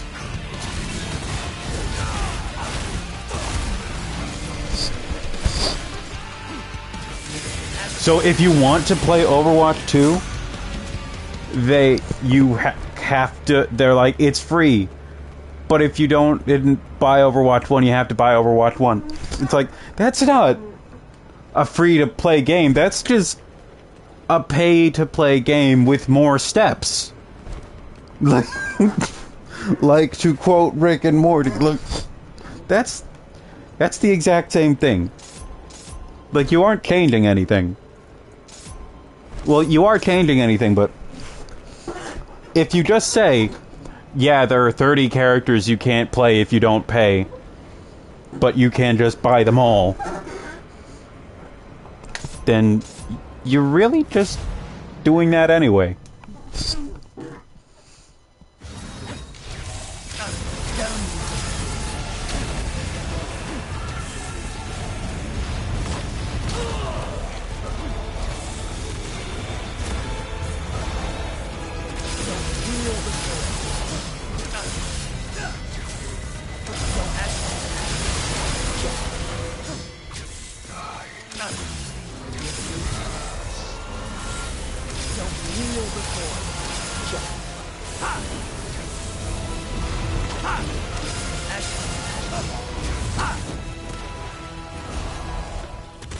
Should have hit it. I failed.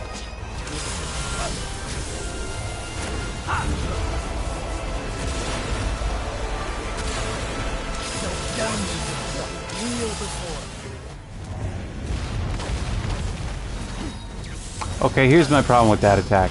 The first meteor makes it hard to see the second meteor. Bitch.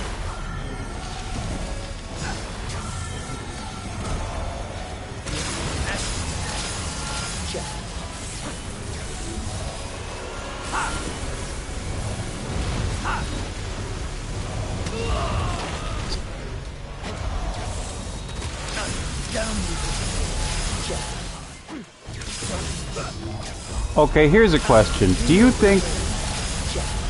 I'm pretty sure. Now, I don't have official data or anything, but I'm mostly sure that the most popular character in Breaking Bad is Jesse, right?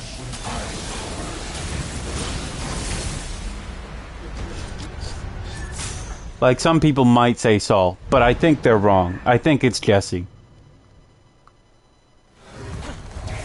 Like, you can just kind of pretend he's the protagonist if you want. Because he's... Like... Let's see. Like, if you want to compare... Like, when Jesse has to kill someone, he's, like, got tears in his eyes and he's sobbing. He's, like, nearly falling apart. When Walt does it, he's, like, angry. And even the times when it seems like he had good reasons, he, doesn't get better until well, he sort of gets better at the end, but, like, you know. Oh, come on! Just give me time to build up focus, please. Also, they call it concentration and not focus in all the games, but I still just call it focus. Because it's a shorter word.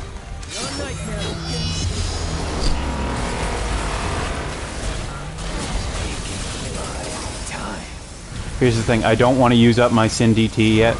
I'm kind of worried that I won't be able to build it up fast enough. But you know what? Maybe I should start to use it.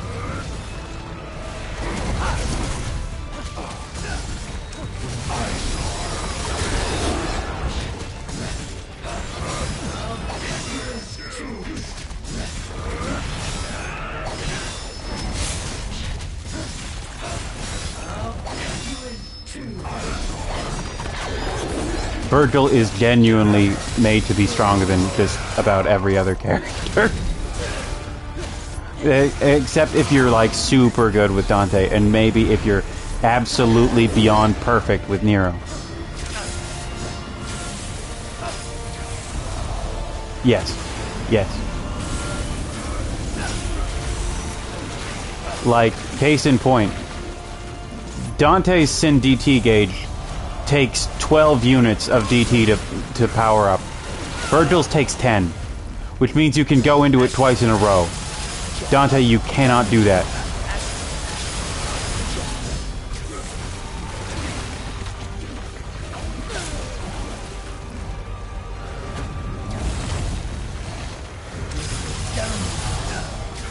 Also, Urizen is balanced differently on Bloody Palace because that tentacle attack he does deals like 8 damage, like 8 full units of health in DMD.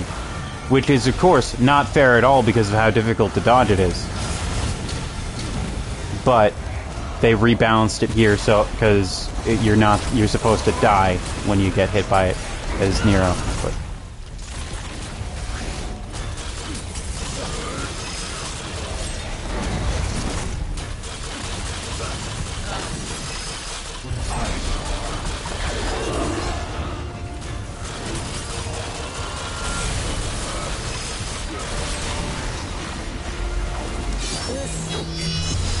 I'll take that health back.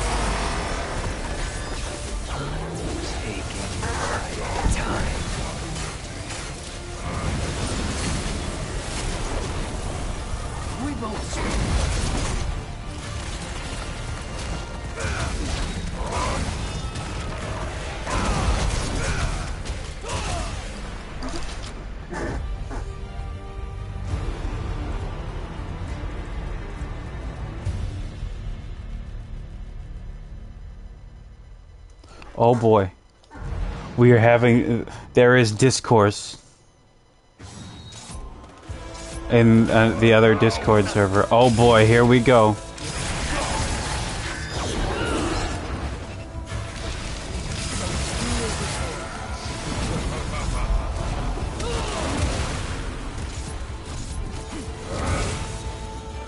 Oh boy, and this is the server I met Graham, and it's someone's like, this is my OC, here's all the stuff about them. And then it's like they have a condition that permanently makes them look young. And someone's like, please tell me you're not doing this for what I think you could be doing this.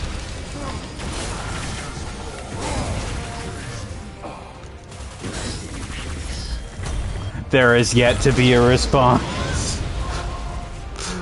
Oh. Oh boy. Okay, I messed that up.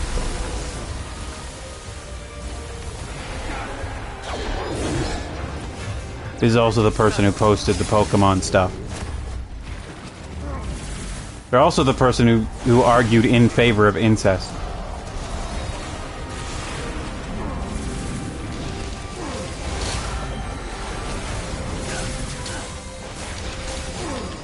And but the other person is the one who I looked this up because it's something I clearly remember happening and getting very upset about, but I don't have any and it was in Discord, but I couldn't find the evidence of it happening because Discord's search feature is terrible.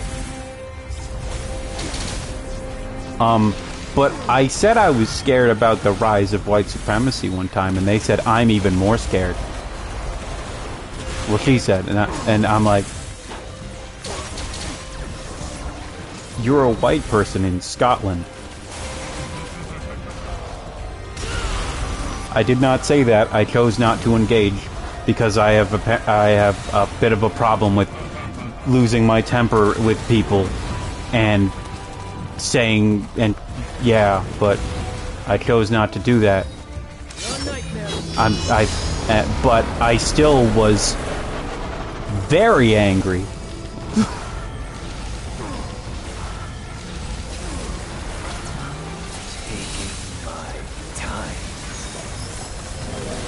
Also, when someone says I'm scared, I'm more scared is always a stupid thing to say.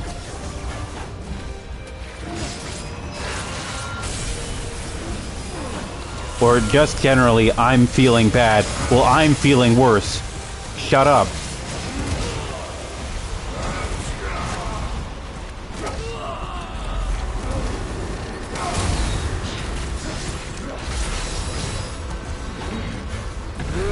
I believe I've gotten into tiffs with both of these people before with my temper. So I am going to stay out of this. But for now, things could always happen, you know.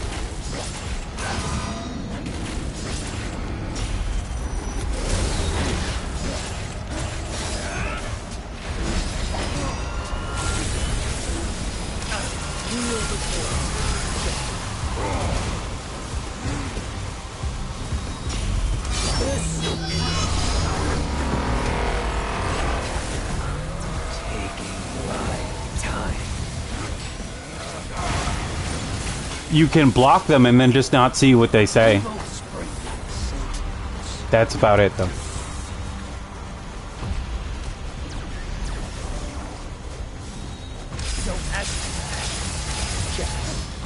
Please, yours, and please. But you will still get a message that's a thing that says one blocked message. Oh God, no, no, no, no.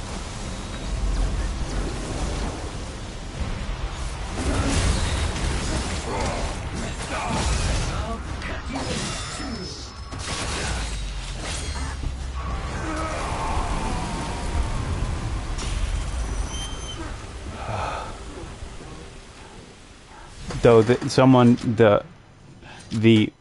least liked member of that server who is now left, Malo did implement a feature where you could just say something rude to him and then he would be muted for a minute. He made a universal timeout function so anybody could just stop him from talking whenever they wanted.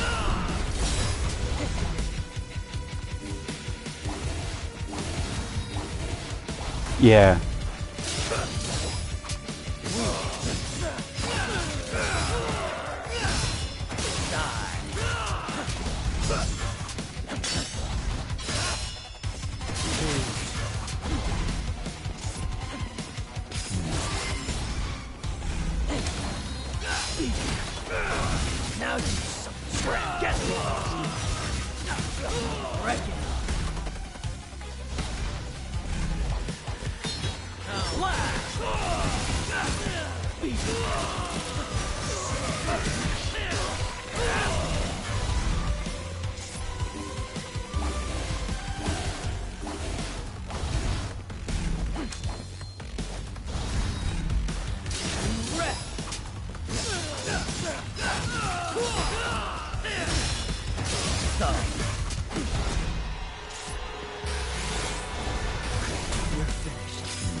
So I know you haven't seen the final boss battle of DMC Devil May Cry yet, but I know you've probably seen Vergil boss fights in 3, right?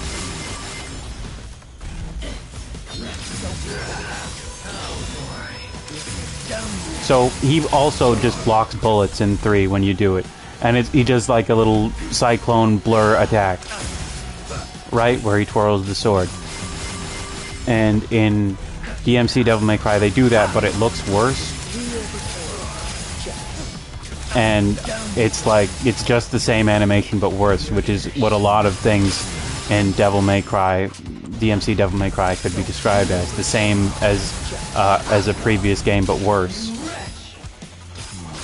And because it's like, it uses what I'm pretty sure are like prefab assets, like variants of prefab assets from what's it called? Unreal Engine 4? I'm not sure, but one of the Unreal engines. But like, I think all the energy effects in DMC Devil May Cry look bad. Like, they all look pasted on.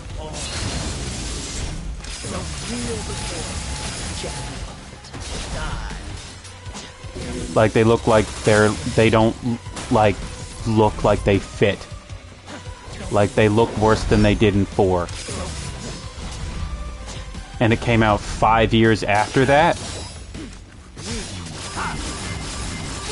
Damn it. I should have done attacks in the air.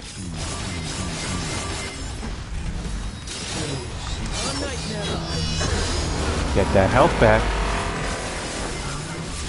But then the fact that they gave him multiple animations for blocking bullets in this game, all of which are different from they were in 3, well, still functionally the same, but they look different because they know you've very likely seen them in 2 different games at this point. It's cool, and now he's blocking them with his sheath.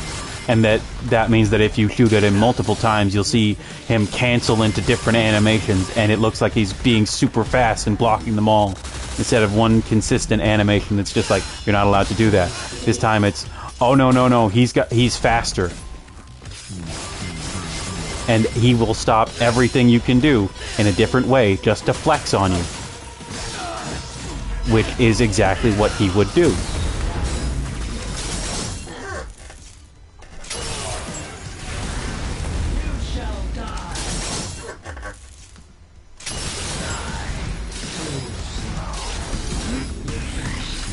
That was an accident.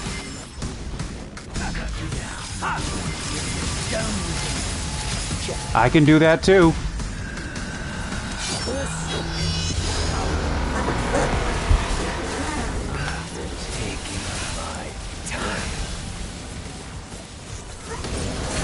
Did I get him his V? Yeah! Oh, hey, no record. Okay. There is the revenge playthrough for the last time when I got by Cavalier Angelo.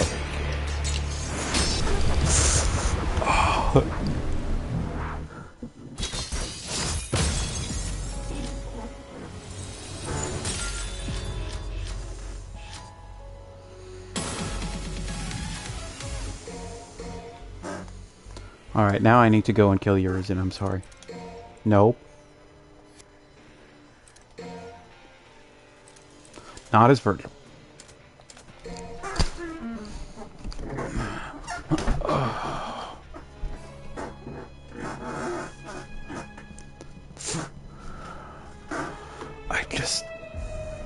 I want 6.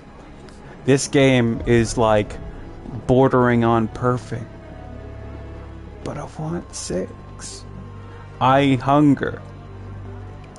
Now I know that there is that, I don't know if you've seen it, but there's that little tier list of Nintendo fans based on how entitled they are, or whatever, or like how greedy they are relative to their thing. And it's like F-Zero, the dead do not beg from the living. And then for like Zelda and Smash fans, and it says gluttons who would not be satisfied by all the riches in heaven. And when I asked for DMC6, that's kind of what I feel like. Smash fans are horrible, though. Granted, as somebody who loves Super Smash Brothers, I was okay, making sure I didn't accidentally mute myself. I was angry when Byleth came out. Then Graham was like, "What are you talking about? This is hilarious." And I was like, "You know what? You're right. It is funny. It is genuinely incredibly funny." But You should not underestimate this demon. but After all, it was he who took your right arm. like the fact that it's just like, let me tell you about Byleth, and it's like, shut up. But I'm leaving. but oh man, the people who were like super salty up, like I was happy with Terry because I knew who Terry Bogard was, and lots of people were like, who is this dude? He's like, I don't even know who that guy is. It's like, that's the point though, is that he wants you to learn who this is. Like, he doesn't choose, but like, it matters.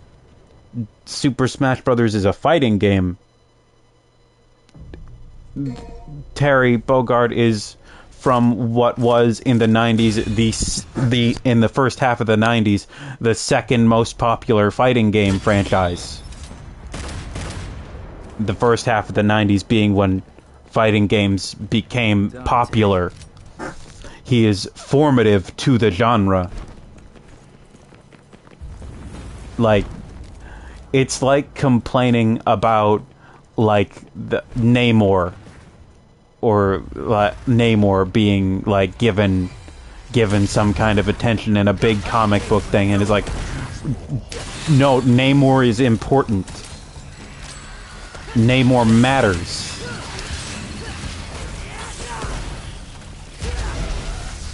Like Namor and the Human Torch, and it's like, here they are, and people are like, who's this? Where's Wolverine? It's like, we'll get to Wolverine, all right?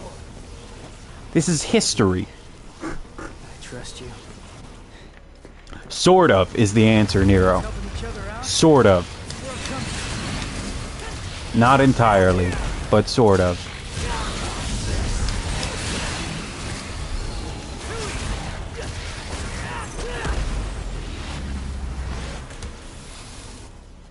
And then they got mad that Kazuya got in, and it's like, okay, but that's the thing, though, is that, yeah. Oh man, I as much like, who doesn't like Wolverine? But like, dude, there are characters other than Wolverine. And then it's like, oh, Kazuya. It's like, okay, but we got the most iconic 2D fighting game characters, or at least several of them. There are no, and we have a trophy of Akira from Virtua Fighter, the defining 3D fighting game. Kazuya is like, so Sega just kind of decided it didn't want Virtua Fighter for a while, and then like the Yakuza developers kept putting Virtua Fighter in their games, and then they were like, please let us make a Virtua Fighter game, please let us make a Virtua Fighter game, please let us make a Virtua Fighter game. And they were like, okay, fine, you can remake 5. And they were like, on it. We're doing that now. Already doing it. But Virtua Fighter was simply not a presence in fighting games for like a decade. Like, the version they remade came out in like 2010. It was on the 360. And the way to play it on PS4 was to play it in Judgment or Yakuza 7 or Yakuza Kiwami 2, maybe? Yeah, you had to buy a Yakuza game to play it on PlayStation 4 or PC legally.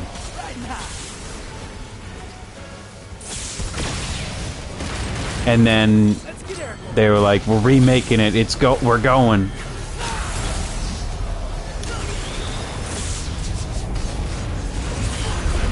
Or a remaster, whatever it is, I'm not sure. Because I have played only the original only in Like a Dragon games.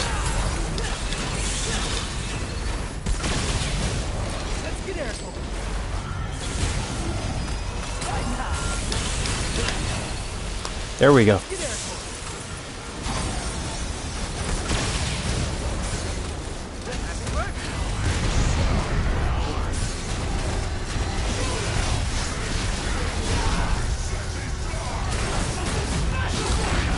Indeed, there are other arcade games in there too, and I was kind of wondering why they didn't put like any Genesis games in like Zero. I think they should do one in the 90s. They haven't really done one in the 90s. Like, I guess that technically Yakuza 1 starts in the 90s, but then it jumps forward 10 years for the rest of the game. Shit, I wanted to read the epilogue message. Alright, we're going to hell and hell to do it, heaven or hell to do it even faster. Man, do you remember when, like, computer games would be in serial?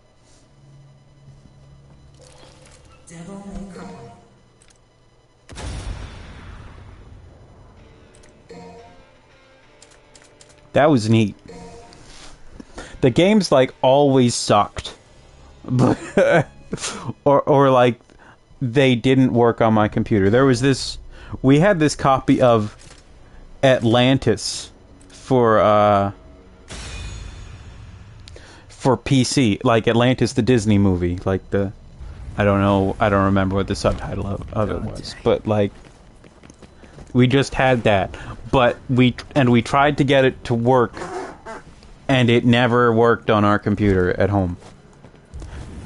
And, like, there was always a point where it crashed, like the disc was scratched or something.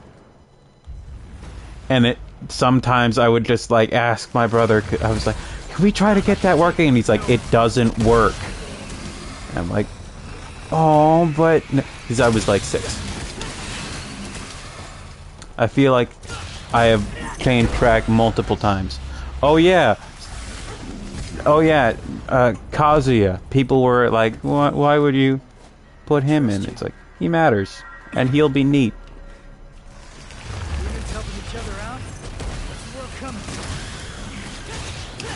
It was really funny, though, when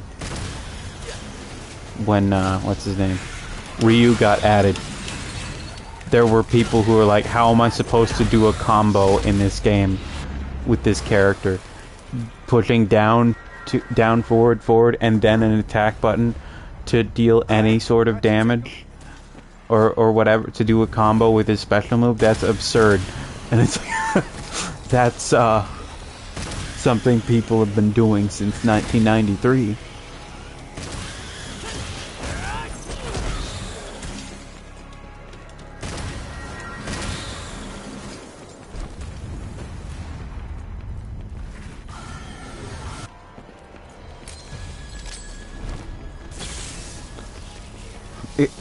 Like, even if you don't play Smash, there's this, it is still really funny, because with Terry, like, Sakurai stopped and explained how traditional fighting game combos worked, and did a step-by-step explanation of how to do them. He's like, this is how Terry is going to work in Smash. And it's like, dude, he is literally, like, taking them and walking them by the hand across the street to show them how real fighting games work. Hey, jackass! Did your mother ever teach you it's not nice to steal? Okay, if you're, like, looking at a dude that big with that many eyes, how do you know which one's looking at you? I'm bagging this bitch.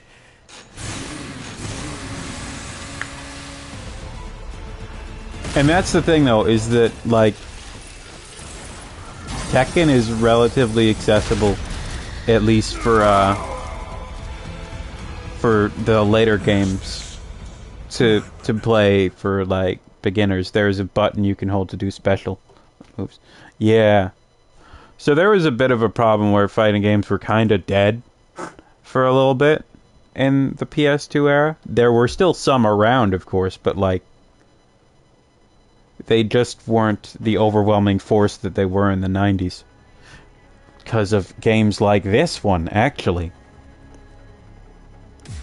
Because other more conventional game, or like games that were easier, or at least didn't have the pressure of someone else making you feel like you were weaker than they were, or worse than they were in some aspect, started to implement mechanics from fighting games so that you could still have the fun of comboing the hell out of something or doing a special move or whatever without having to deal with other human beings. Or Melee. Super Smash Bros. Melee came out and it was much simpler but still mechanically robust, you know? You could still have a good time, but you could play it casually without, like, having to look at a move list. That's not the case anymore, though, because now you can play Smash Bros. Ultimate, and there are very much characters you need to look at the move list for. Oh man, Parker's been ordained for 7 years. I didn't see that.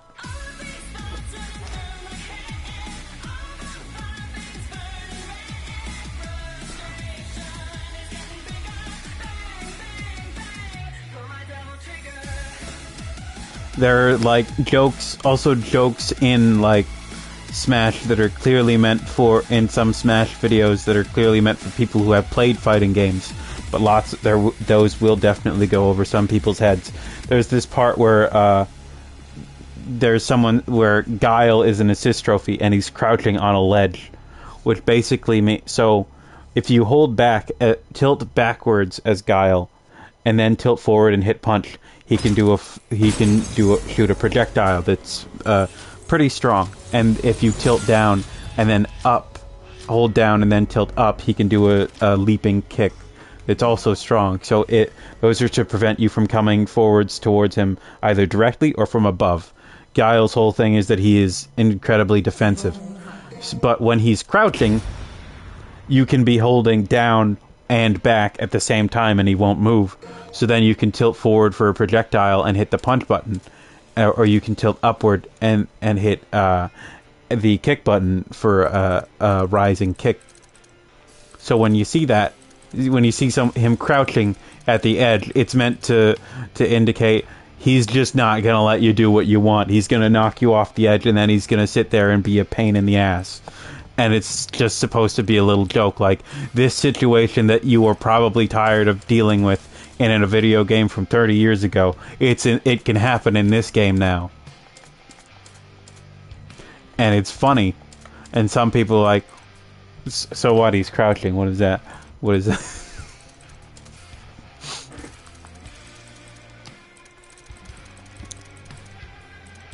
Yeah, he's just crouching there, menacingly.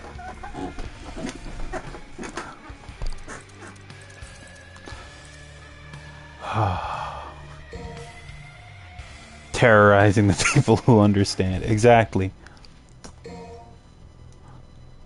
Oh, I'm sorry. I'm very sorry. But also Innuendo Studios has this one part where he tries to explain how trying to get older people in charge to understand threats from the internet is nearly impossible. Hey, Vergil. And then he's like, because there are some things that people who aren't online today, as much as most people are, as younger people are online today, will never understand certain things.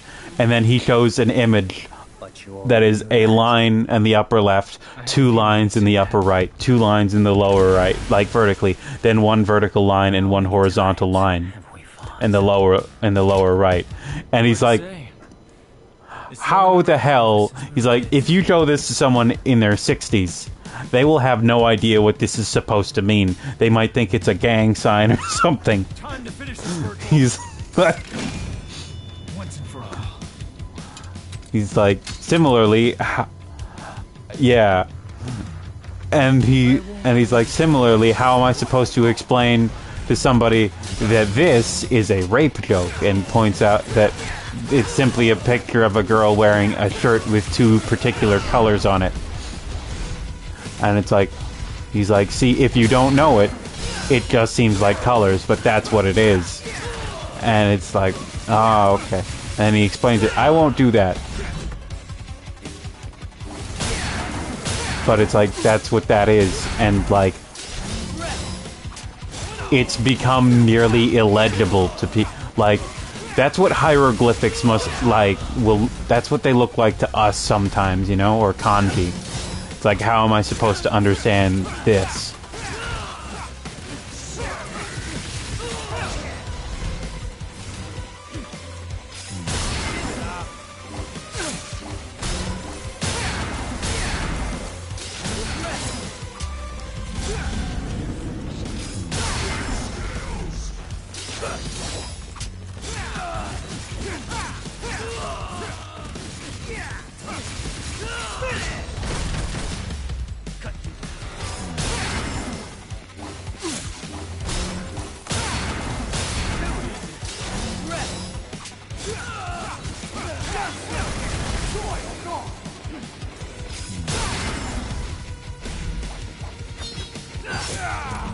I was too close. I should have let him hit me a little bit more to get the quote. I'm not sure how long you can let him hit you before you're still allowed to cancel out. But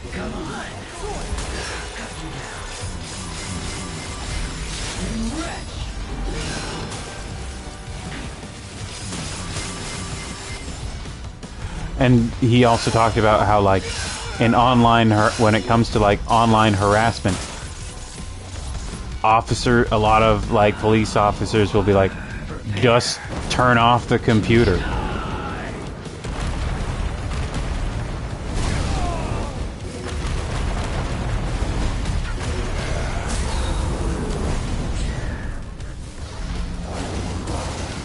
It's like, you don't understand. I work on the computer.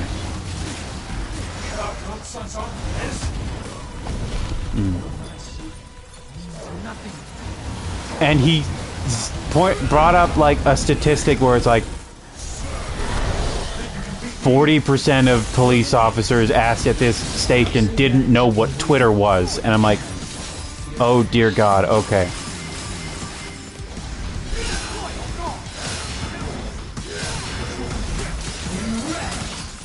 I didn't know it was that bad.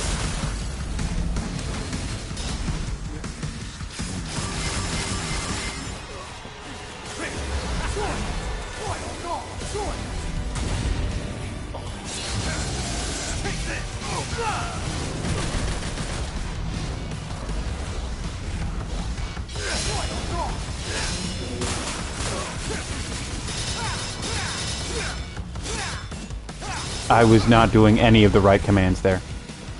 I just kind of panicked a little bit. I am out of practice.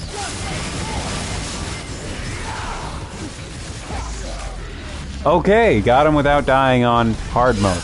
But I have been able to do that on DMD? Possibly not. Likely not. Nero, it's my son. Yeah, dumbass. You can't remember through that thick skull of yours? Well, well. That was a long This is realistic family communication. I guess you were young once too.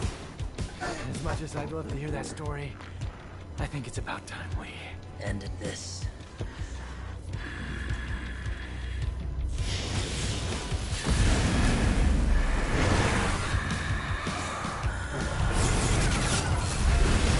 Also, in Young Sheldon, in the video game episode,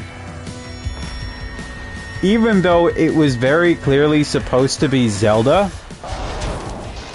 on the NES, they just made up a fake console, called it the Tanoshi, of course, which is actual Japanese, which isn't as annoying as just making up nonsense. And then they gave it a Super Nintendo controller, and then they still had it be like a very obvious, totally not Zelda 1. Like, They start out. It's like you're in a cave. You're in the wilderness. There are multiple paths, and it's like, which path should I take? And it's like, well, why don't you go in that cave? And I'm like, see, that's a Zelda joke, or like a reference, but they're making it not Zelda, and but then they'll be like, yeah, the Mac, or the Apple II, or whatever, and I'm like, what? Why is that? Like, what's the resistance to what? I don't know. And I'm wondering if maybe it was just so that the game could be like what it was just a game made up for the show, but I'm assuming it was so that they wouldn't have to look up references to have them be accurate. I'm pretty sure. Either that or maybe Nintendo was uncooperative. I don't know. Is that you, Hero? Did something happen? Kirie. When I was a kid, I was alone. You and Kratos were all I knew. Like, the strongest telephone boxes and booths in the world. The telephone lines in Redgrave City, God tier. Infrastructure unmatched. Those things stretch. Like, that tree is literally thousands of meters in the air. Like, thousands of feet, thousands of yards in the air on a tree. Like, the wires would be torn, but hey, he could call someone somewhere else. Unmatched.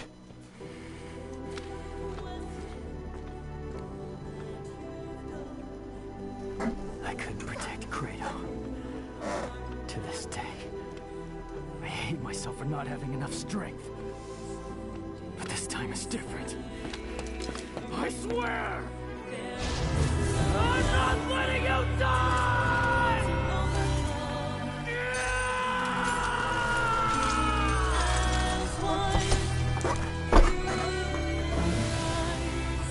The boy.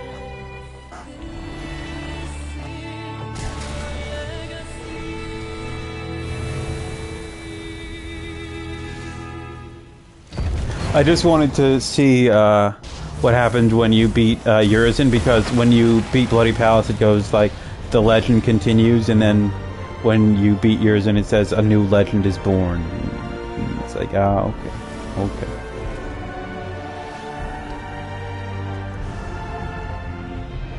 I kind of want to watch SpongeBob when I see that, because I'm like, hey, they had no noses, and then I think about Patrick in that episode where he could not smell.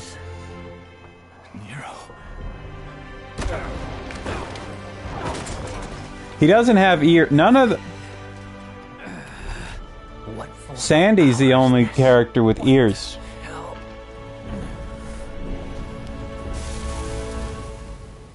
This ends. Though, for all I know, that episode could end with them saying, "Hey, Patrick, neither of us have ears." Listen to me. And then he says, "What?" This is not your...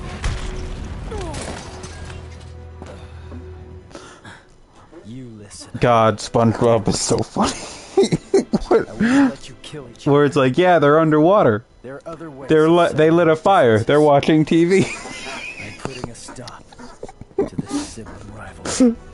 Patrick literally just lives under a rock. I thought it was a coconut, but no, it's a rock. Then it just opens. So, God, SpongeBob is funny. I wish it was still funny. I'm sorry. You call yourself. Dante's not gonna die here, and neither are you. You have a problem with that? Not gonna die my ass. Oh, that bitch slap nearly killed me. Oh yeah, it's still really funny. Then by default, I beat you. Spin dead, Jay. SpongeBob. Whatever. I don't really care. You telling me a shrimp sponged this, Bob? That doesn't mean anything, but When this is over, I'll make you submit. Father, Is there any sort of tag on Twitch for being in the United States? Because I'm pretty sure that even if there is, most people don't think about it. Like we rode the Hasselhoff and we brought the crowd back.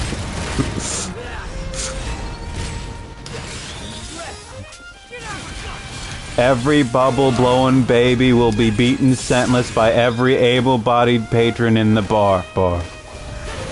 Also, you don't have to do it if you're disabled. They accept disabled people at the bar. You just can't be a baby.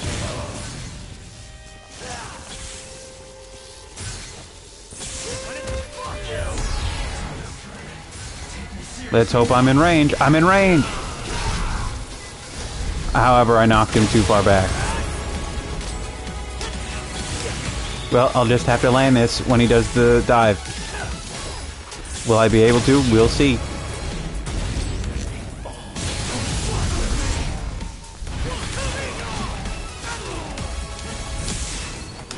I wanted to jump backwards, and then I jumped to the side.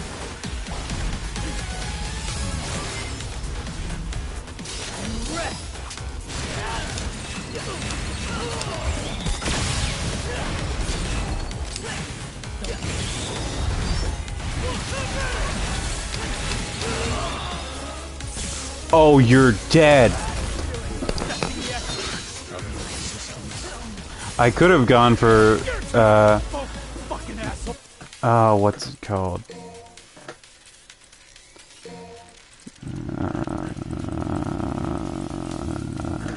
Showdown there. My brain did not give it to me at all.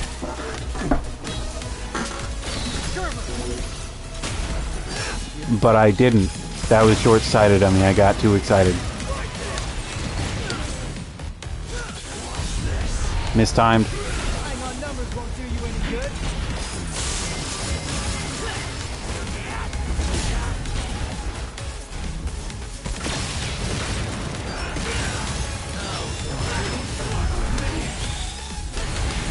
I didn't expect that to land.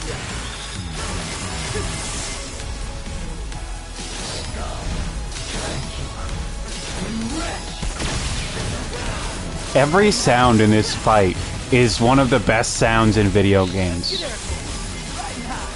Like the voice clips, the music, all the sound effects, they're perfect. God.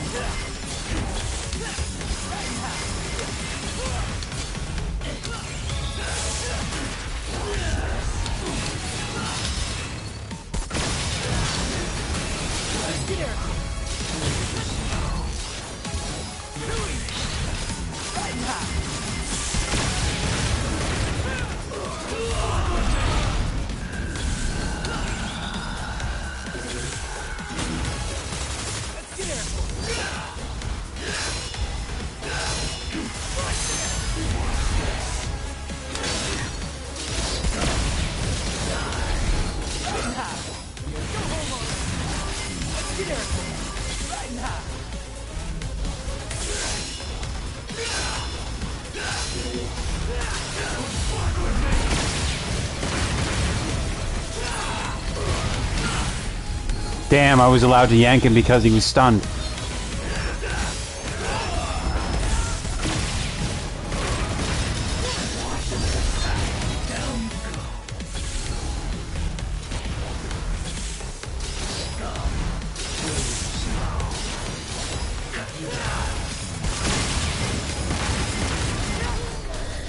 Oh, I was going for him. Okay. Oh. Interesting. Oh, brother. You cut off your own son's arm for more power. I'm so glad I played these games. Every time. Not Devil May Cry 2, that was a mistake. That was a mistake. I shouldn't. I've played through Devil May Cry 2 3 times? He's right. It's been a bad idea every time. Now, in comparison, I played through every other one like at least like 10 times or something. Like, and I just pick random missions and play them all for fun and stuff. But like, But if those roots continue to Two. spread through town, it's not a good choice. it'll just interfere with our It's so bad. business. Now, that's the smartest thing I've ever heard you say. Better hurry up. We still got a score to settle. Evidently. Wait! Where are you going? We need to sever the Clifod roots from the underworld itself. Then we'll seal the portal with Yamato. Hang on. If you do that, you can't come back. Why do you think I'm going? Somebody's got to keep an eye on your old man. You can't just expect me to stay here while you both go It's in. because you're here we can go. We're trusting you with things on this side. Capiche? Make haste, Dante. Yeah. I know. So, here's the thing. If whatever you want to call the genre, whether you want to say hack and slash or character action or 3D or single player brawler or 3D brawler or whatever you want to call it, or just new beat 'em ups. There are a few major franchises, but for the most part, people think about Devil May Cry, God of War, Ninja Gaiden, and Bayonetta. Those are usually what people think of. God of War and Devil May Cry are back. Bayonetta 3 is coming out in a month. Ninja Gaiden ain't anywhere. It's sad. Rest in peace.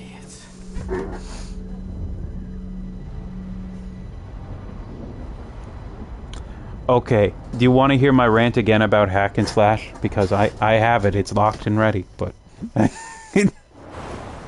the term...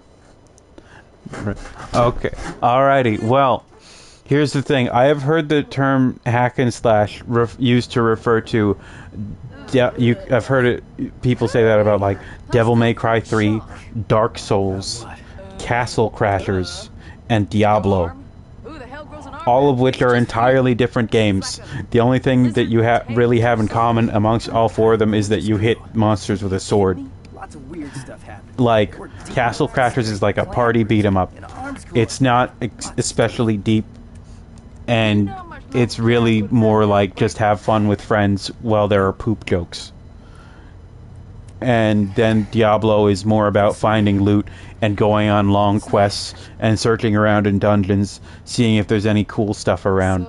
It's from a How's what feel? Castle Crashers is from a 2D game, like a pseudo 3D game from a 2D perspective, right? And Diablo is technically 3D, but it's all from above. It's from an isometric viewpoint.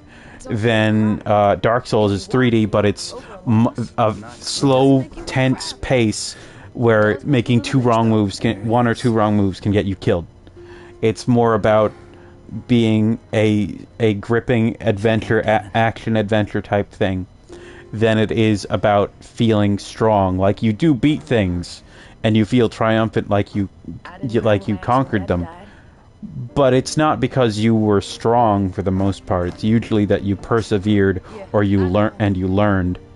And there's Devil May Cry, where it's like your sword is so big and strong and cool, you're so strong and cool and fast, and you have guns that are also strong and cool. You know what's strong and cool? You're strong and cool. Hit this thing into the air, shoot it with guns, jump up, backflip off of it, and then shoot it with guns again, land on the ground, taunt it, then pull out a shotgun and shoot it in the face. And then it's like, those aren't the same game. Hey, kitty. Like, when you jump in Dark Souls, you have to do a running sprint first. And then you only get a foot and a half off the air. But I got a surprise for you. And you have heavy momentum that you really can't change because you're supposed to be jumping like a human being. You know, and her big mouth. What the hell's your problem? Where'd you learn to drive? Hey, sorry, I gotta call you later. It's time to get back to work. Also, like, just treating them all like they're the same, like, hit with sword. It's like, okay, but, like, Got an arm. what happens when Dante if you don't equip a sword with Dante. Perfect place to test it out. What if you in 3? What if you equip the nunchucks and the fists? Does the genre change? Without you. Well, how sweet. Does it stop being what it is because you have the wrong weapons equipped?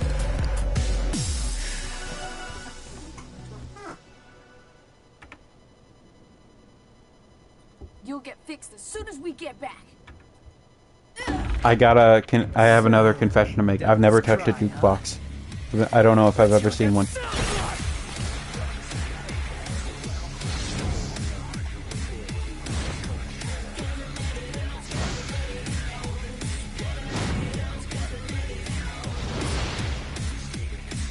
Come on. Makes it easier for me.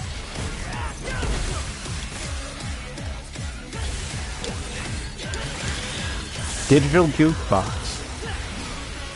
I do think jukeboxes should persist, if only because the sounds jukebox are good. Hello.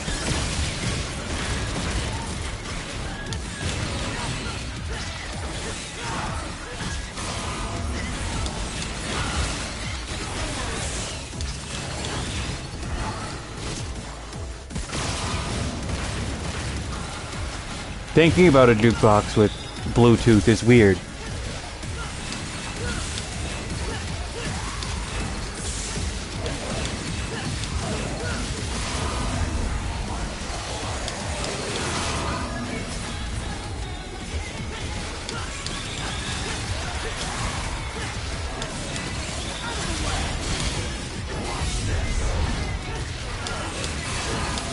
Is that really a jukebox at that point? Like, does it have music stored on it? I don't know.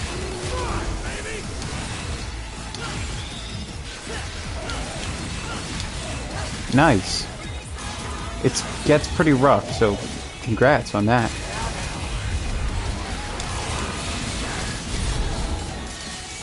I didn't do it in time.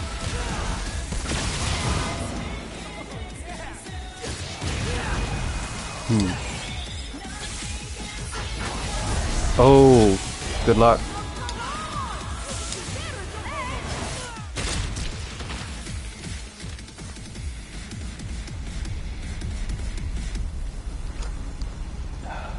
If you're gonna do Hell and Hell, I recommend taking regular breaks and just drinking water and giving yourself time, because Hell and Hell is a lot. I'm more than capable of handling this on my own. You're gonna need some help. And someone to keep an eye on you. It's a good game though, so enjoy.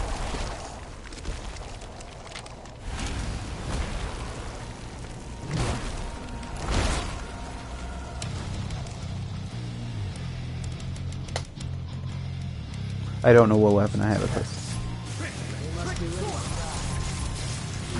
Fine by me. Let's give him what they I keep expecting its health to be different.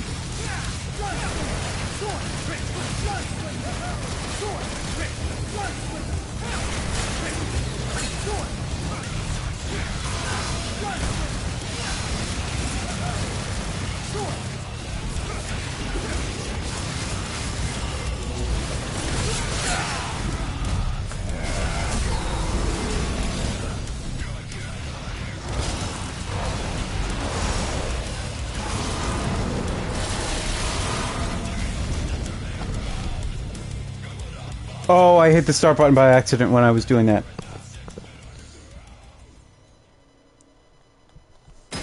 That was not intentional.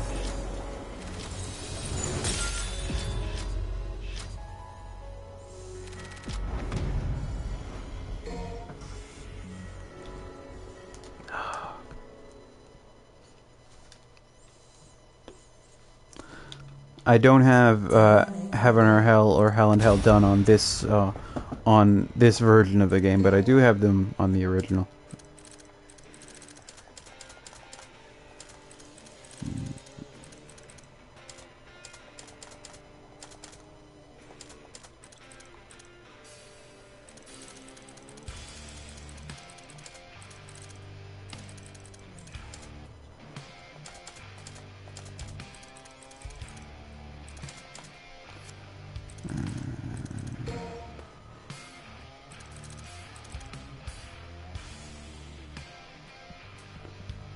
Okay, this is a V mission. I just didn't see.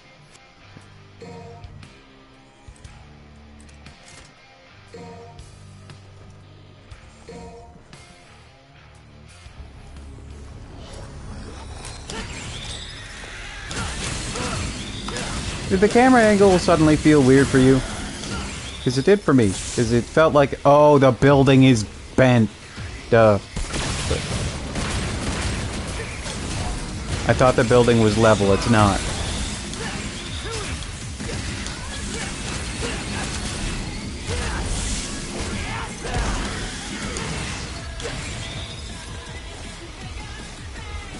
So at my old apartment, the kitchen was like, so the whole apartment was tilted, but it was the worst in the kitchen, and like you could place a can and it would roll. And like sometimes there would be moments where it'd be like, what happened to the bowl slid? Yeah. It's just oh man, just the oops, all angles.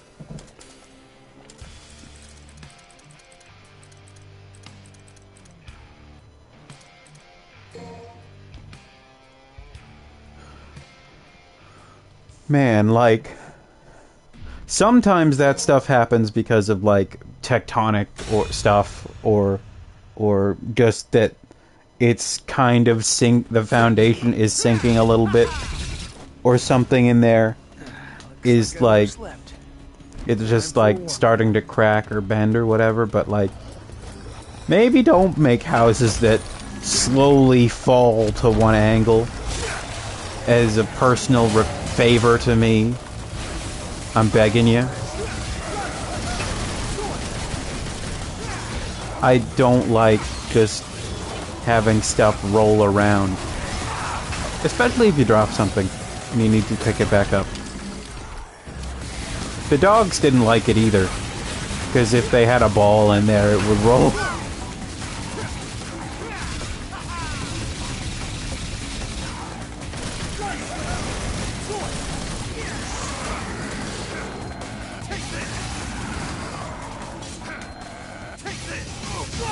You know, if there was one thing I could change about Devil May Cry 3, and it was just you can change one move, I would make drive faster. But they did that in 4 and 5, so... Up you go.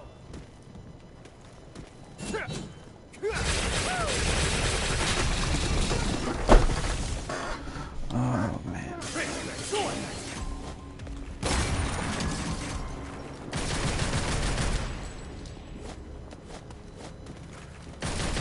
You ever just remember they made Devil May Cry 5 and feel good? Like, they twirl their guns every time they pull them out. Every time. As long as you give them the time to, I mean, like, you can cancel the animation, but... there's just so much work.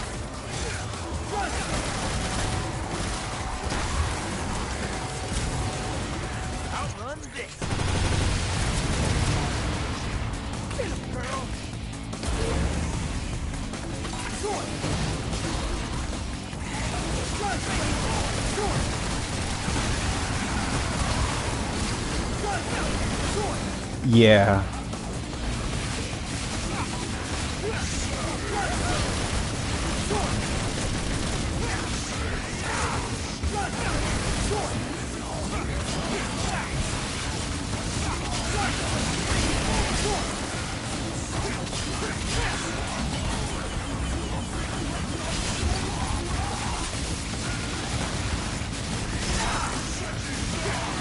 Man, I'm kind of thinking about Death Stranding.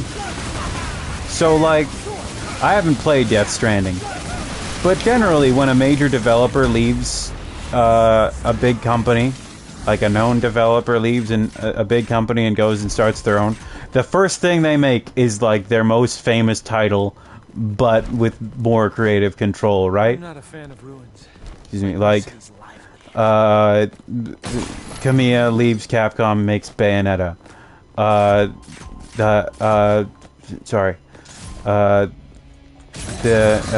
Mikami leaves Capcom, makes Vanquish, which is very much like a combination of Resident Evil 4 and God Hand. And then I can't remember his name, but the guy who's like the overseer of Castlevania leaves, makes what do you call it? Bloodstained. Kojima leaves, talks about making a game for a very long time, shows no gameplay for years, and then it's like, what's the game about? You work for Amazon in the apocalypse. Really? You're not like a spy infiltrating something? Nope.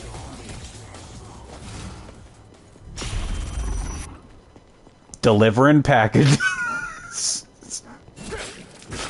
As someone who has never played a game that Kojima has directed for more than 10 minutes, or, well, half an hour,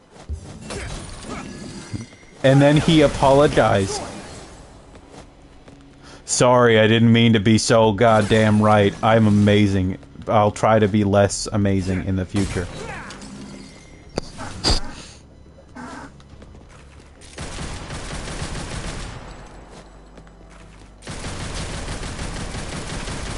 But, like, just to go from, all the way from, yeah, spies, man, or, like, stealth, yeah, to, like, you gotta go on this intense mission, you know, the Patriots gotta stop the nuclear war, to... Alright, so, there's some semen. You need to deliver it. And you're like, what? You gotta deliver the semen. For dogs? Nope, for people. And someone was like, I expected a metal... He's like, the man had all the money and time in the world to make whatever Metal Gear he wanted. And he made a game where you lug cum through mud and then throw poop at weird ghosts. And I'm like, alrighty then.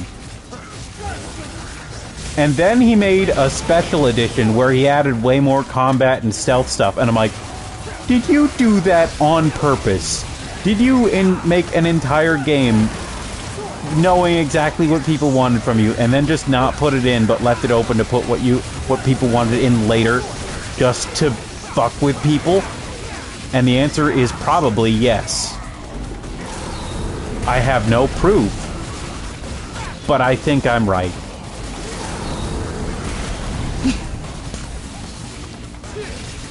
It's like so in character for him, isn't it? Just to, like, leave a lot of gameplay out on purpose. And then it's like, yeah, you can get a gun a little bit.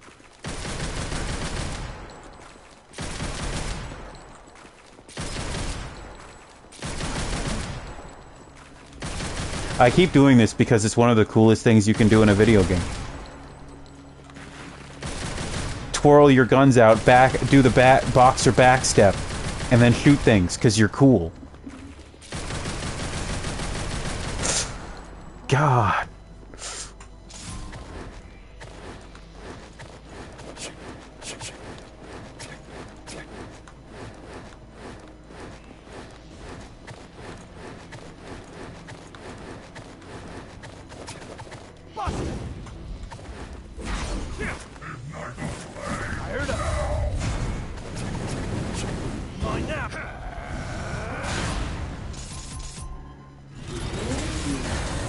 There are 2 different swords in this game that have motorcycle mechanics implemented in them. Everybody else is a coward. Not Guilty Gear, I'm sorry. Guilty Gear, you are not cowardly at all. I shouldn't say that. Guilty Gear is like... There's a person who has like a flag as their weapon. I should say he. That character is not non-binary yet. given that it's Guilty Gear, there is always a chance. Also, his name is Sin.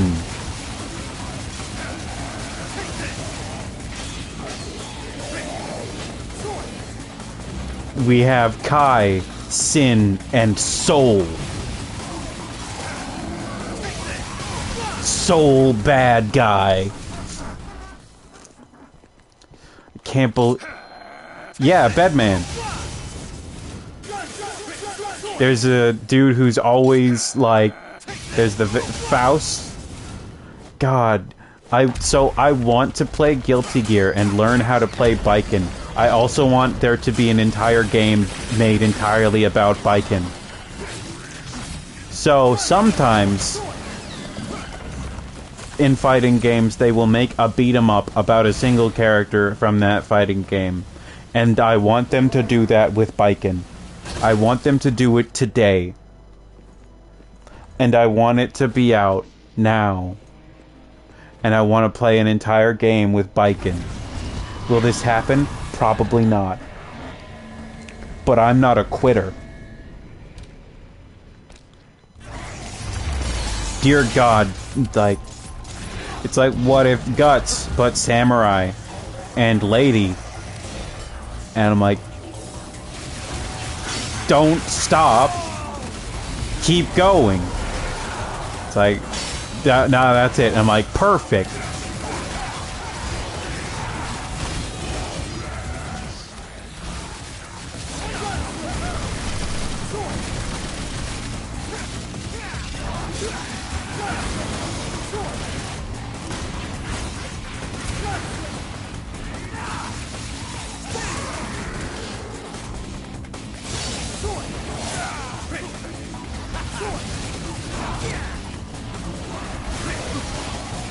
No, can't say it. There's a part in Final Fantasy VII Crisis Core on the PSP, and I don't know if they'll keep it in the remake, but there's a part where you can meet a guy who's like, oh man, I want to come up with I want to start a bar, but I don't know what to name it. Oh man, and then you can be like, Seventh Heaven, and he'll be like, yeah, Seventh Heaven, I can see it now. We'll have all these drinks, and we'll have a bar gal with big knockers and long legs, or with huge jugs. He just uses a slang term, and then he's like, and then Zach's like, all right, man. And he's just like, I'm just like, wow, that's alright. It's like, why was Tifa hired?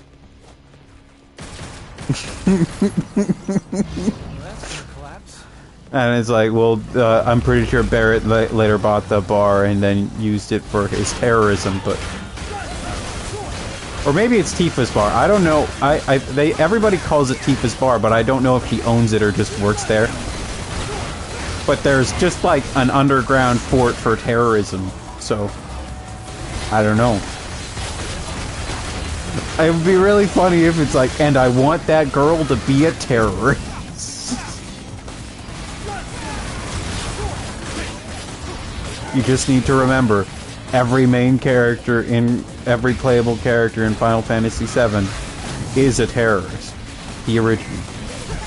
It is a very funny backstory. It's like, yeah, you need to go and just be hot to this dude and then get hired as a terrorist.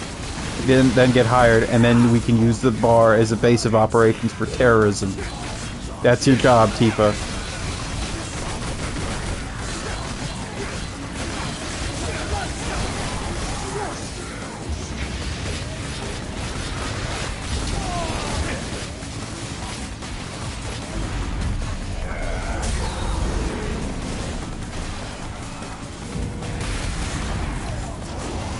You know, sometimes people get really mad about, like, X thing in media, and then it's like, then the creator's like, this is what I use to process my grief or whatever.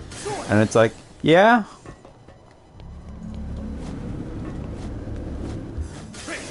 there are several games that are just, or honestly, a good portion of media is just any, like, darker media is just grief. Can a guy get a break? I just woke up from a long ass nap. Or just examination of difficult times in my life, or whatever.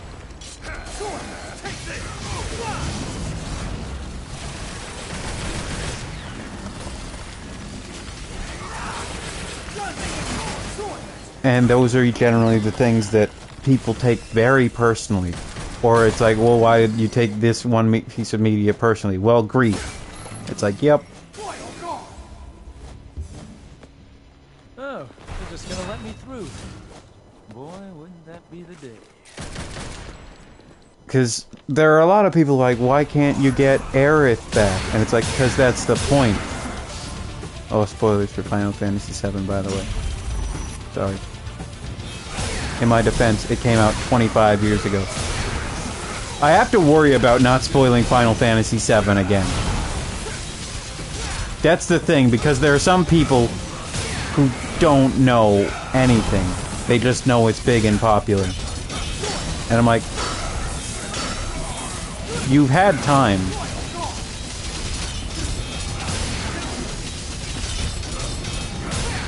Or when I, like, oh, there's been a research, like, you know, the 30-year cycle or 20-year cycle or whatever, depending on whatever the executives feel.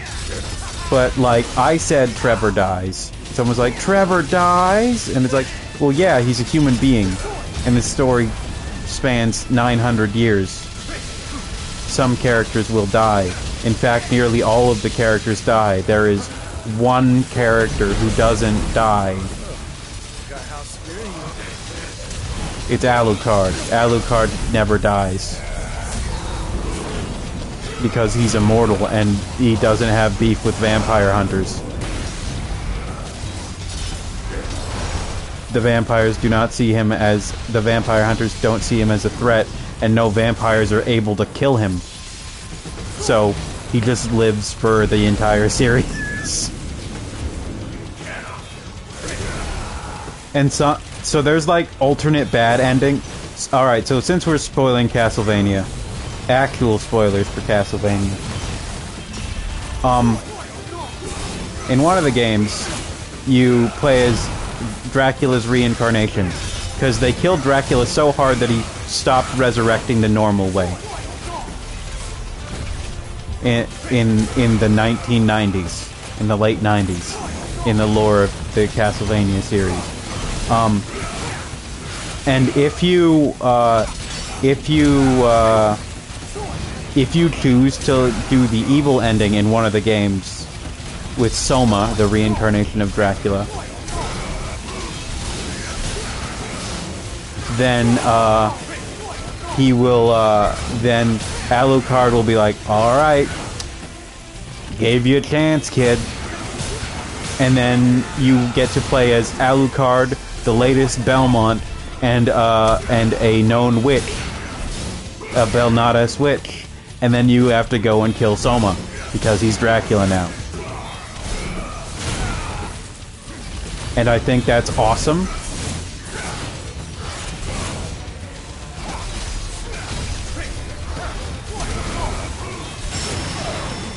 Oh, that was a perfect one by accident. Oh yeah. Now that's the evil ending. The good ending is you go and kill the whatever monster.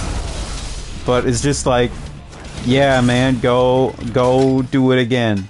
Also, like, they weren't in... There was another character in the game that they could have put in as Grant, and seemed to have planned to be Grant, but then they didn't.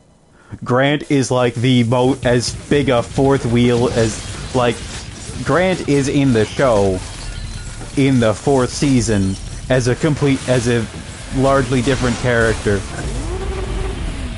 he just gets, like...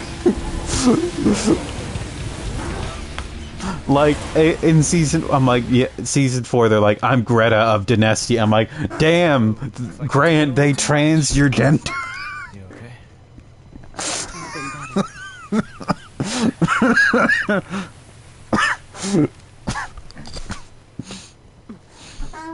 Don't For Greta. I love that he just leaves her on the ground. Like, he doesn't put his coat under her or anything. Or, like, he just leaves. He doesn't leave her a gun. He's just like, you'll be fine. She's fine.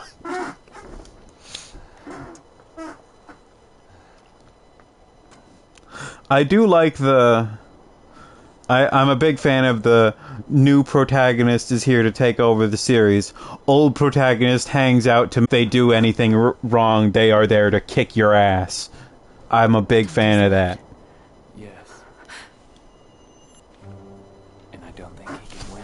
I kind of... And, like... that Castlevania game is... Dawn of Sorrow is like the only one where it's like, nope, you chose the bad ending. That means you get to play as Alucard, Julius, and Yoko, and I'm like, so that's the bad ending? My God. What are you then? It doesn't matter. I know it's the bad ending because Dracula comes back, but still. Everything. I will tell you.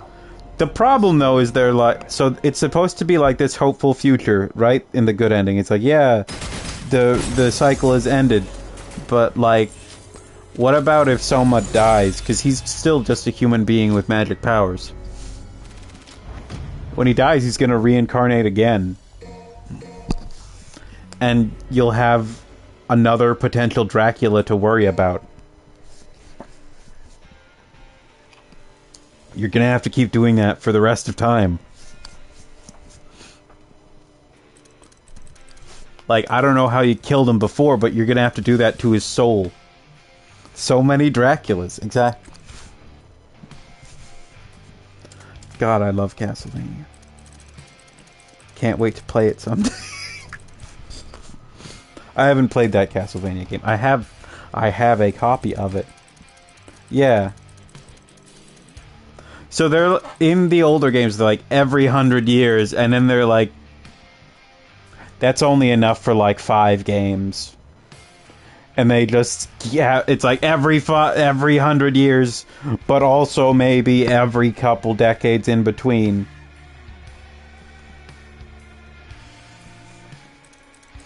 It's really funny when games are like, this is the premise. Then they're like, we are altering the premise to accommodate, to be more friendly for making video games. Because it's like, alright, we're starting in 1600, and then they're like, next one is gonna be 1400, and then they're like, in 1700, and then they're like,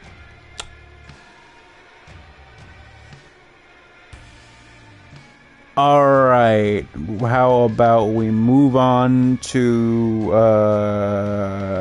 just 1094, then, oh shit, we said that Dracula was killed for the first time in 1400. Alright, so we can't kill Dracula in that game. Alright, so... that'll be about the birth of Dracula, and it's like... we'll go and finish it off in the 2000s. Also, so the thing about how they say that... Oh yeah, in the late 90s, they killed Dracula super hard for good. They're like, we'll just tell you about that, though. We won't show you. Oh, we have a guest, by the way. I don't know if you could hear the rumbling. Like, him jumping on stuff and it shaking.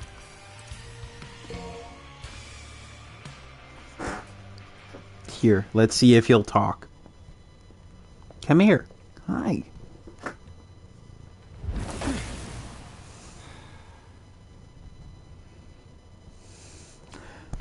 Oh, he just whacked me in the face with his tail.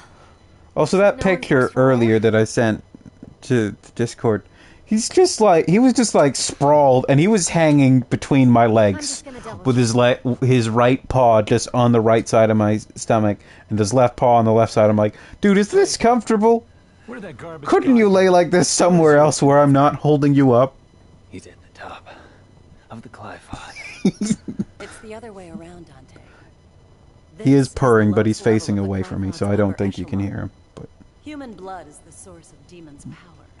The fruit born through the Clyfod is even more dense, than the blood that created it. Its power is unparalleled.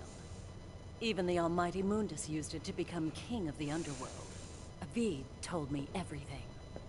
Yeah, well, that's a lovely story and all, but as long as we know where to find him. Whoa, you are the infamous Dante. I'm Nicoletta Goldstein. Sound familiar? Hi, buddy. My Hello. grandmother is Nell Goldstein, the gunsmith that made all your fancy weapons that you got strapped back there. He is indeed a baby. Yeah, there she is. You don't much look like her. Yeah, I got my looks from my daddy. I'm beginning to suspect that someone on the character design team of Devil May Cry 5 enjoys the midriffs of women. In honor of us finally meeting. Meeting.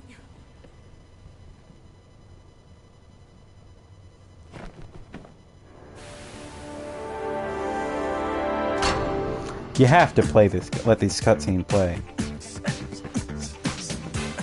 I don't understand what's going on, bro. What's happening in this game, bro? I don't get it.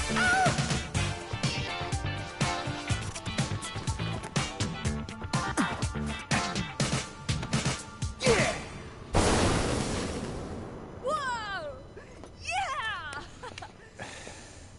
I'll take that. Dante. I'm gonna go too. Why don't you sit this one out? Oh, let you call me dead weight again? No thanks. I've got all the power I need. I saw right here. the most popular VTuber on Twitch playing Devil May Cry 5 today. And I was like, here's the thing, is that I love Devil May Cry. I want people to play Devil May Cry. But sometimes watching people play it can be very deeply frustrating. What? Does that mean you're going Especially when they usually start with 5. This through. Well, that's all you had to say, Mr. Poetry. I'm gonna go my way, and you guys can go yours. Let's just say that's the best for the cause. If you start at 1 or 3, that's fine. 4? Alright. 5? Please, I know that it's the big popular one. It's the new one, and everybody wants to try the new popular thing. But you're gonna understand nothing. And also, like, the gameplay evolves through the game so that you can grow and do more and get better. And then when the new thing has all the new stuff, you are capable of doing the new stuff. Or it's not that hard for you to learn. And then you do it and you're like, why is it hard? Because you're new. It's why. It's like, and people are like, you're gatekeeping. I'm like, I'm not gatekeeping. I just, like, you're making it harder for yourself, and you are well within your rights to do that. But if you get upset, it's your fault. It has the number 5 in it. It's the 5th one. It's number 5. Just skip 2.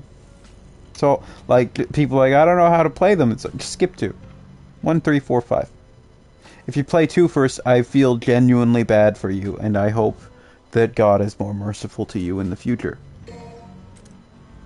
And then you're like, wow, why do people like these games? It's like, well, people don't like that one. It's why they that's why they sell it with other games. That's the worst part with Devil May Cry 2 being on Switch, is that 1, 2, and 3 are all separate. And, like, if you buy Devil May Cry 2 just on its own, for some reason, you'll just play Devil May Cry 2 and be like, wow, people like these games even though they're dog shit. And then it's like, no, they're not dog shit. That one's dog shit. The others are gold or diamonds. DMC Devil May Cry, which is like copper. It's like, I promise they're good. No, not that one. Don't touch that one. We don't talk about that one. People genuinely talk about Devil May Cry 3 like it's the second game in this series a lot of the time. Because it basically is. Like, they never say that 2 didn't happen. But they just never talk about it. Except Kamiya. Kamiya says 2 didn't happen. They just they put references into DMC Devil May Cry in this game, a game which is in a separate continuity. They did that exclusively just out of a respectful acknowledgement in case people like it. And then they're like, what about Devil May Cry 2? It happened.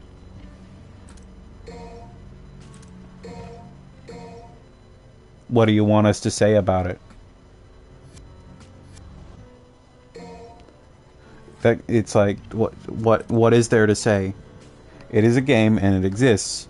And then one guy said it is genuinely frustrating how many good PS2 games there are that have not been ported, but Devil May Cry 2 constantly, that are so much better than Devil May Cry 2, but Devil May Cry 2 constantly gets ported to newer hardware, even though it's a horrible game, but it's in between 2 far better games. So it gets ported for continuity's sake.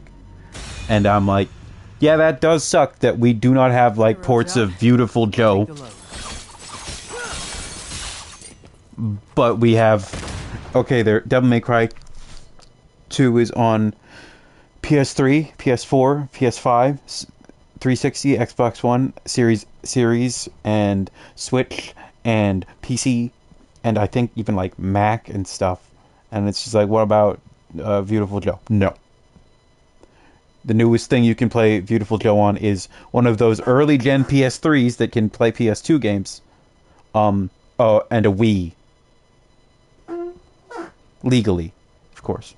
And I'm like, why would you do this? And they're like,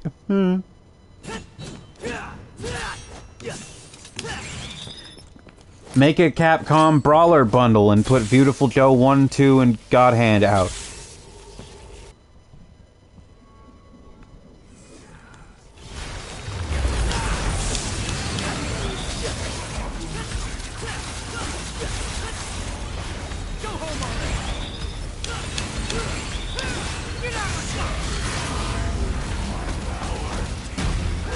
So in I was by default going to talk about Devil May Cry, but in Street Fighter 6,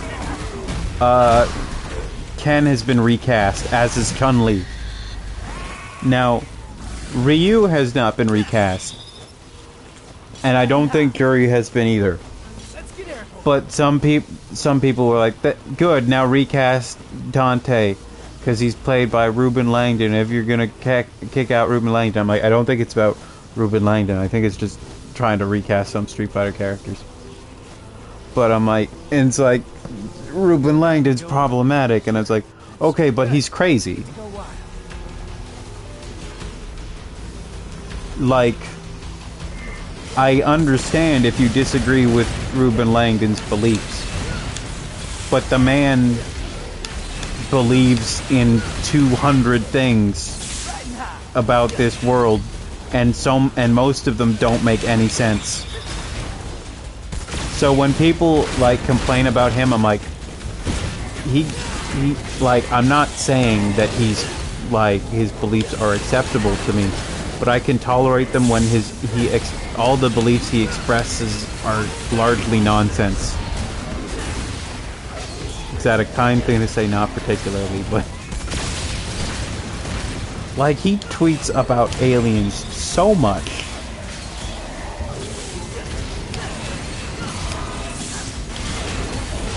And I hear that and I'm like,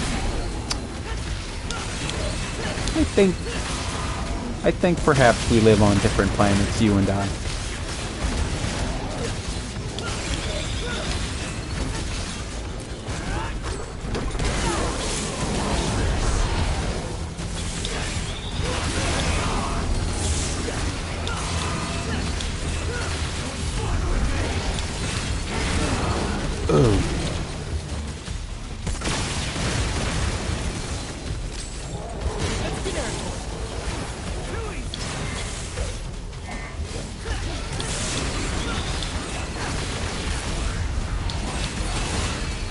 I kind of wish they had recast Ryu. They could just go all fresh, but I kind of think that'd be neat. Like, I'm not deeply attached to the voices of Street Fighter characters.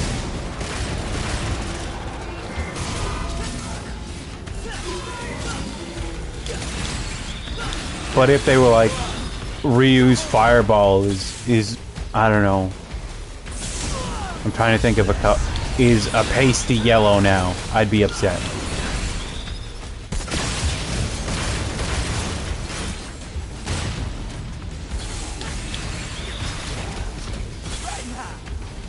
Let's get airborne.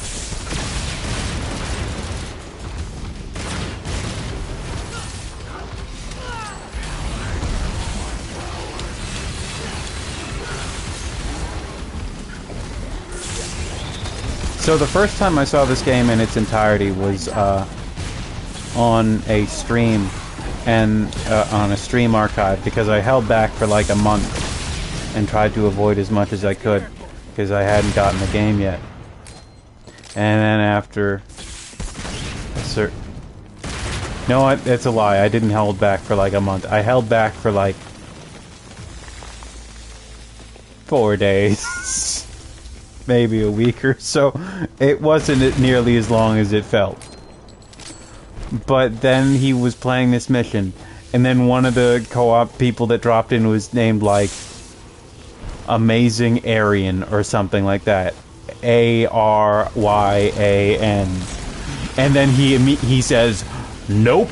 And then he pauses the game, quits the mission, and restarts it.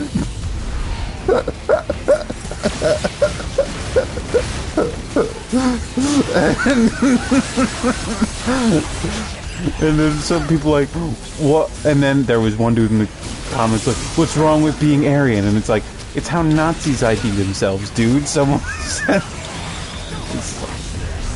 And it's like, it's worth noting that streamer is white. But he's just like, nope. Nah. I'm not touching that. That's generally a pretty safe response.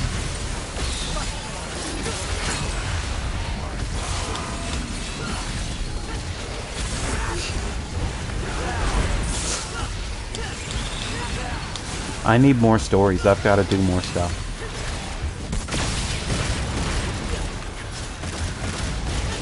Also, I played the Berserk game, and there was like, they were like at level 50 of going into the Endless Abyss or the Endless Eclipse. They're like, you get the Dragon Slayer, and I was like, oh, what does that do? And it's just a temporary buff item because he always has it equipped in the game. And I was like, you shouldn't hype it up like that. You shouldn't like say you'll get Guts Sword and then just be like, yeah, that increases your damage by 50% for a while or whatever.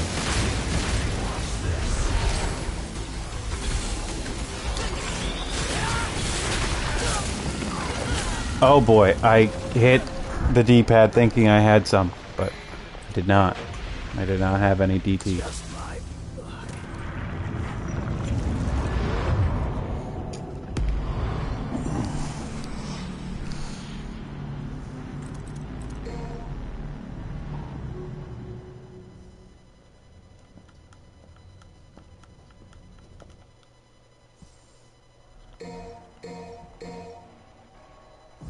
I haven't died as an hero in a long time. I'm rusty.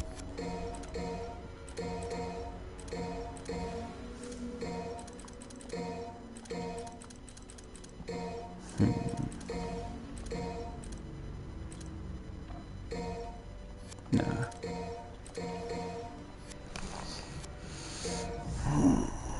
Maybe I should have put a punchline in there instead of a buster arm. Anyway. High road's out. I'll take the load.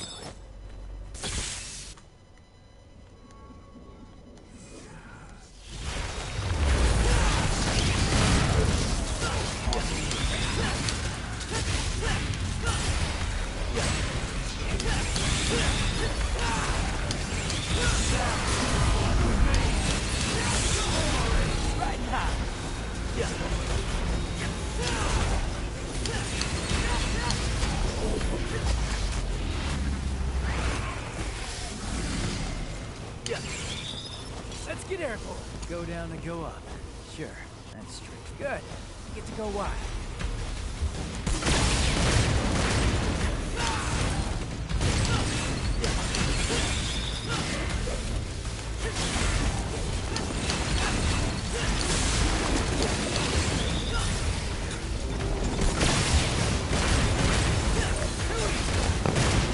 So, I don't know if you saw all the stuff that's going on with Street Fighter 6, but basically they're just letting you create your own custom character along with play in arcades with other people. They've said it's cross-platform on all platforms.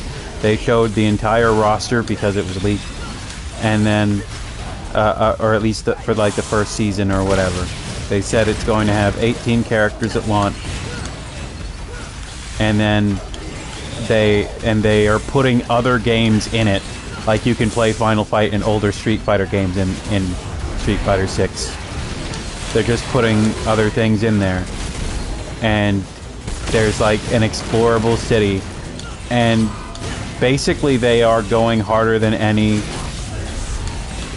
big name fighting game has gone since, unless you want to count Super Smash Bros. Ultimate, maybe. Then, like, I want to say since, honestly, Super Smash Bros. Brawl.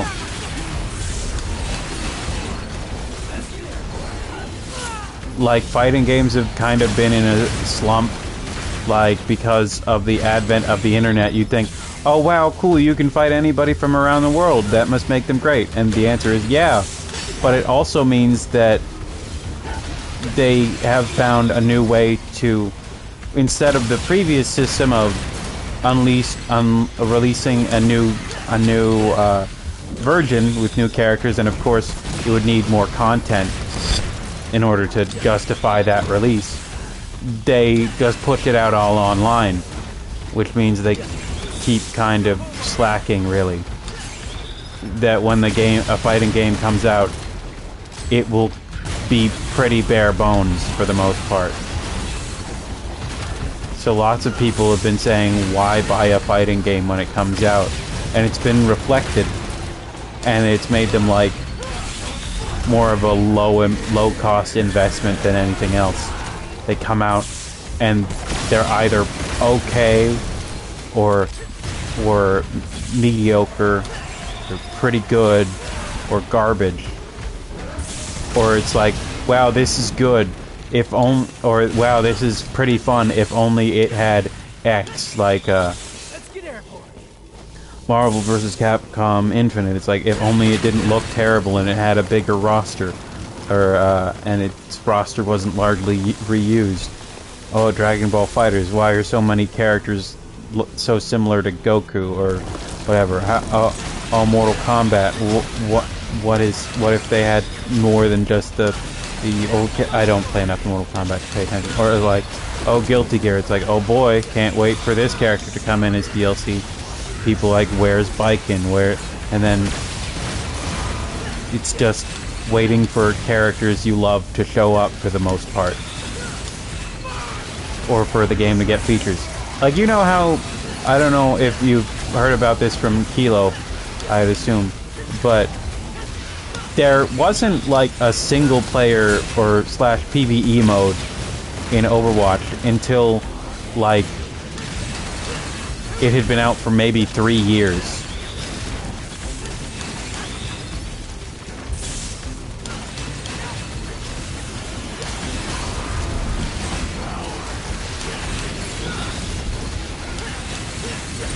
Like, I know that's not the same thing, but the same genre, but it is still treated the same way as we can just make enough, and then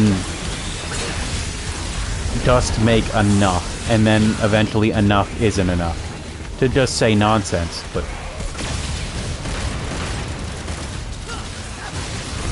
And then Overwatch 2 is like, I don't think it's even officially out yet, but I have significant doubts that when it does officially come out, that it'll be any more finished than it is now, of any notability. Like, I look and I see Kilo still just playing the first one. because there's like one new character. Like, they have so little to show for it. And honestly, I'm pretty sure that's why it's free. Because they were never planning to make a second one this soon, but they needed to do it for PR and to try to take the heat off of them for saying that there was silencing someone politically. And then it's like, here's the new game. Like, if you went to your teacher and they're like, this assignment isn't good enough, bring it back, and you added one paragraph to the end or something like that, do you think they'd be like, damn, you really turned it around? Like, is that a sequel to a movie to just add a single scene or whatever? The answer is largely no. Devil's down even deeper. It's the same game. And then people said that about Ultimate at first. They're like, it's just a reskin of 4. And then they're like, hey, look. And they're like, but with Ridley and other characters. I'm like, okay, first of all, it already has like 20 more characters than the last one did. Second, look, there's Prom. There's King K. Rool.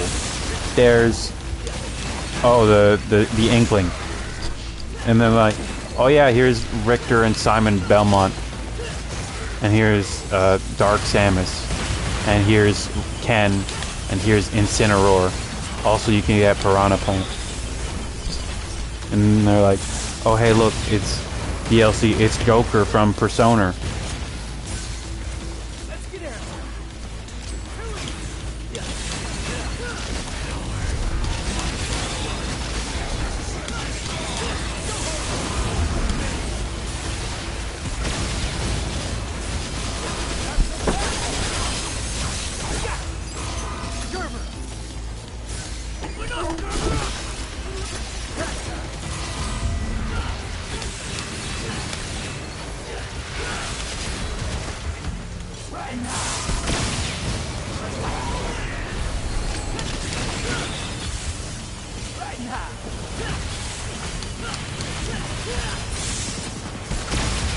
Man.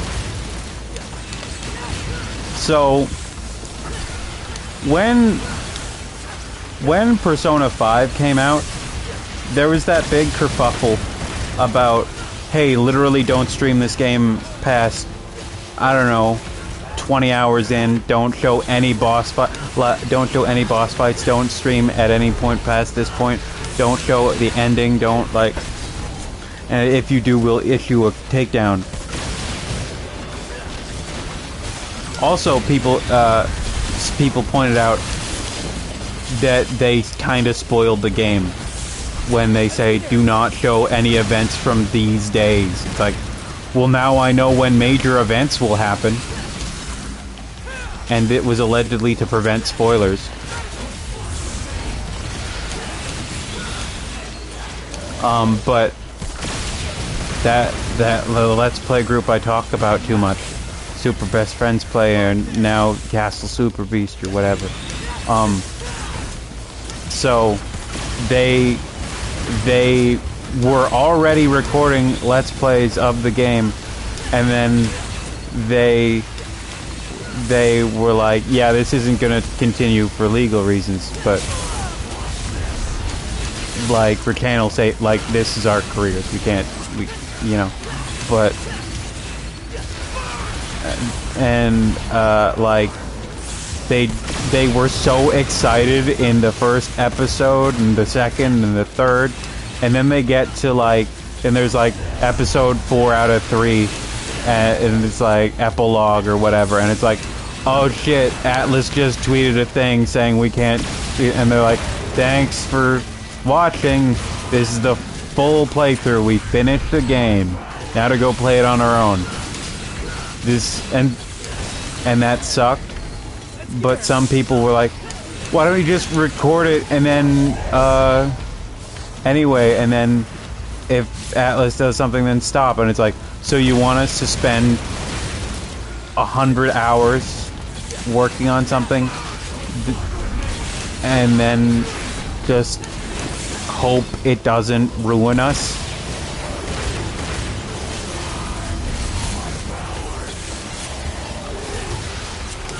I'm like, yeah, man, that sucks.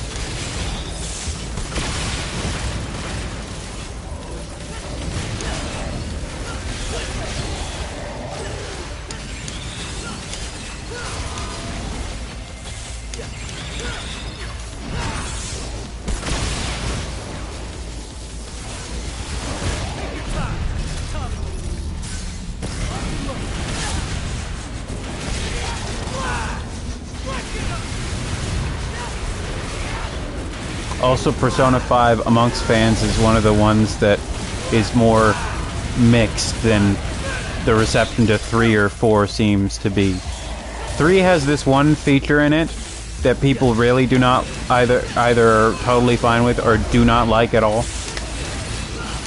And 4 everybody seems to adore. There is one thing in there that really bothers me, and that's why I stopped playing it. And it's the combat, and there's one boss fight that I messed up on. And it takes like 45 minutes to reach it. And there's an unskippable cutscene in between 2 boss fights. It's a really annoying thing, and it's just like, oh, I was supposed to block more. Restart from the beginning. I'm like, okay, but no. Let's get airborne.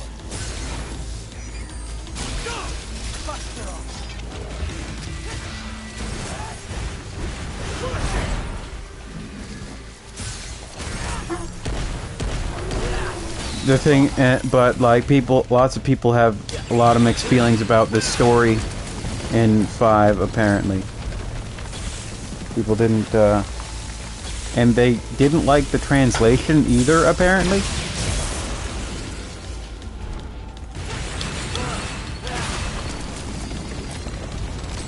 and they had problems with. I think some people there was something else that people disliked. I can't remember. Oh yeah, they felt like one of the mysteries or whatever, or a couple of the mysteries were incredibly easy to guess, and that Persona 4 had a mystery that was, well, 3 had this mechanic where you couldn't tell any of your party members what to do. I would love to show them to you, but I can't. I've also never finished any of them because all of them bother me in some way. So 3 has this thing where you're only allowed to control your character. And your other party members just do what they do. In a turn-based system that is incredibly difficult and punishing sometimes. So you just kind of have to hope. Okay.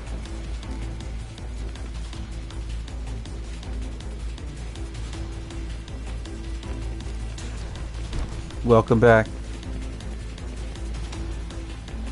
Also, Persona 5, on top of that whole thing, is that Persona 4 came out in 2008, Persona 5 came out in 2017. It took 9 years. It was announced for PS3. It did come out for PS3. It's just that it also came out for PS4 as well.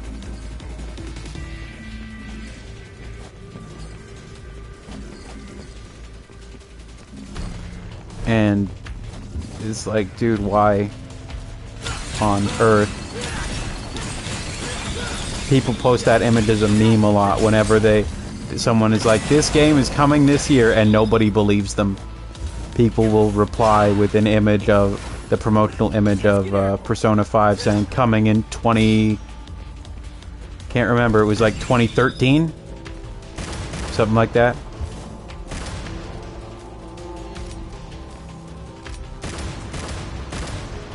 It then took 4 years longer than that.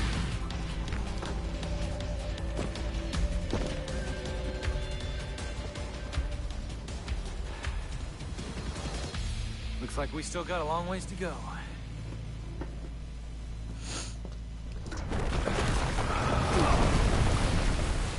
Oopsie.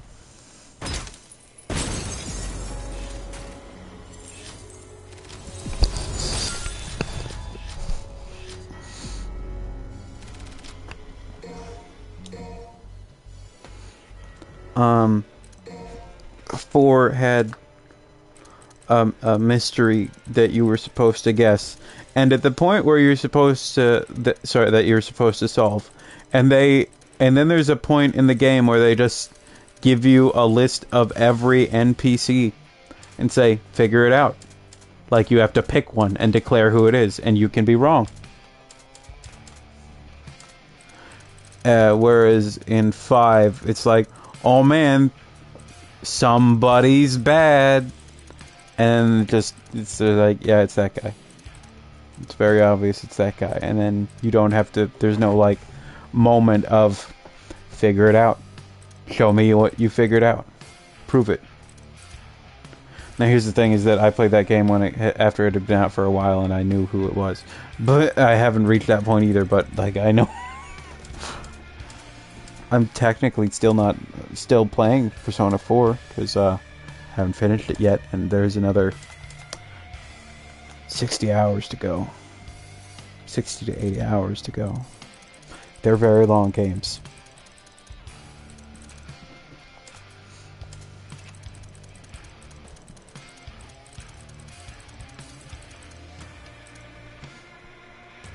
See, I'd like to recommend Persona to people. Oh, hi! Look who's back! That's it.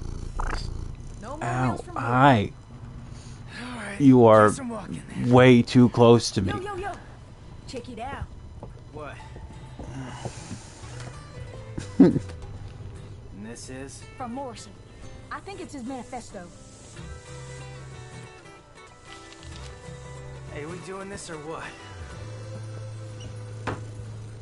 I'm waiting on you. I'm cooking. Any special orders?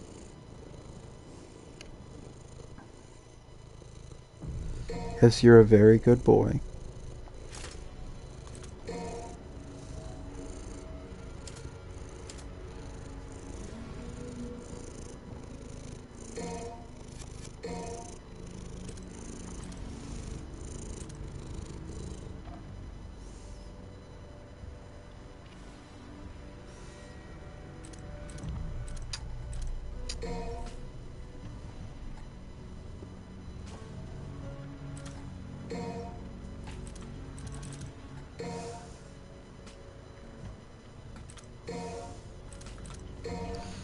He's making it very difficult to do things. He's on my right wrist, and I have to pat him with one hand, otherwise he'll start meowing. Here, hold on.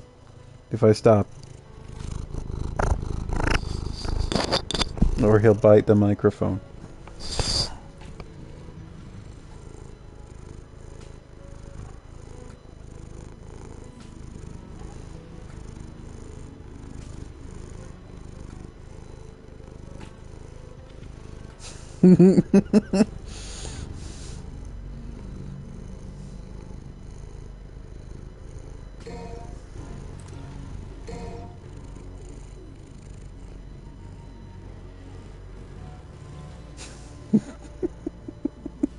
He's just so close.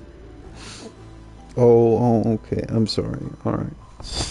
He's like hiccuping, so I can't pet him. I can't not pet him. That's an excuse. He's so cute.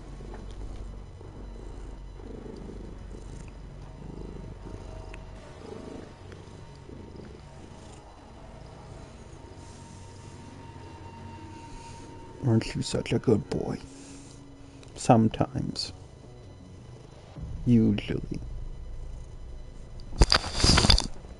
Aren't you a handsome boy? All the time.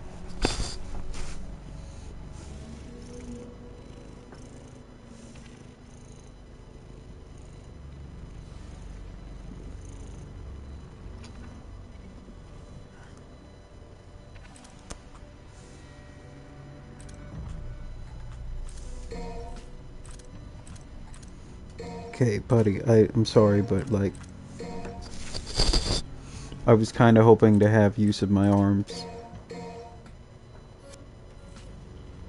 He is like entirely on my right arm.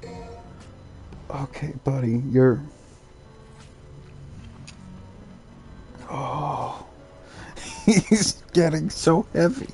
Oh, okay, oh, okay, you're on the control. Okay. I didn't hit that button. Okay, thank you, kitty cat.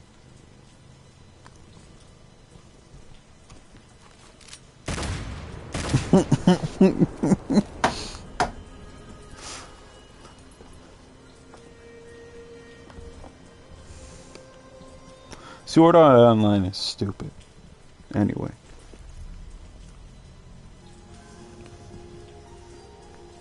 I was just thinking about, like, what if you got put into VR? And then what if the cat, like, super immersive VR? What if a cat chewed on the cable? And then it's like, oh no, Sword Art Online, you would die. And it's just like, man, that's stupid. But,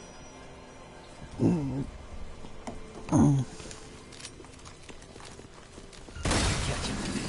Fast.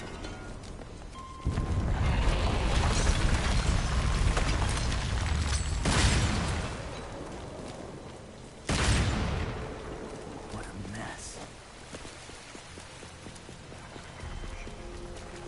alrighty.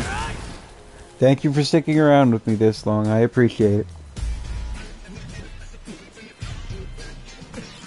Good night. I will see you probably soon. I don't know. Good night. Thank you.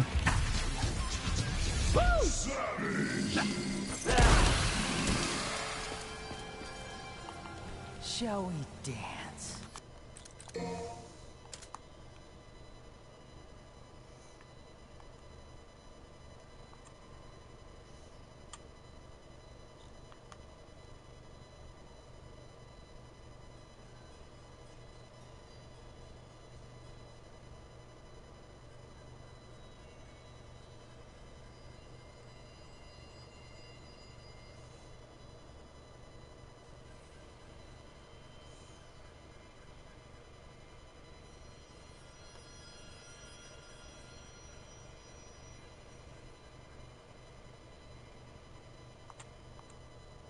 I think this is about football, about soccer.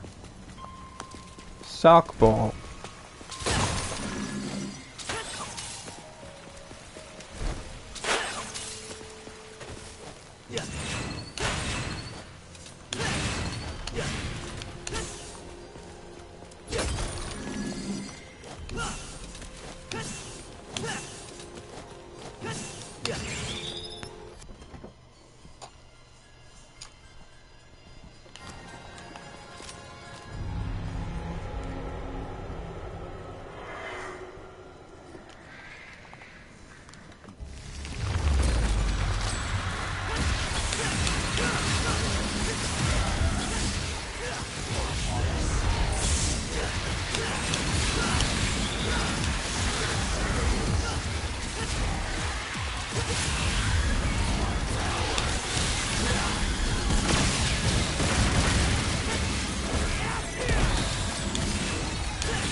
Beautiful.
Hi, kitty cat.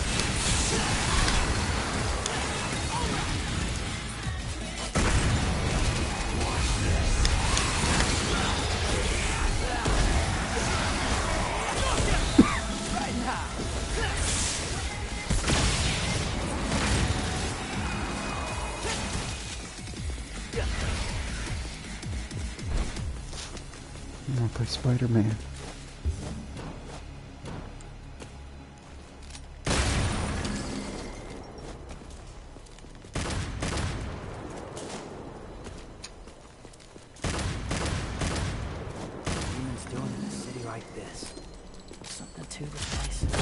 Knew it.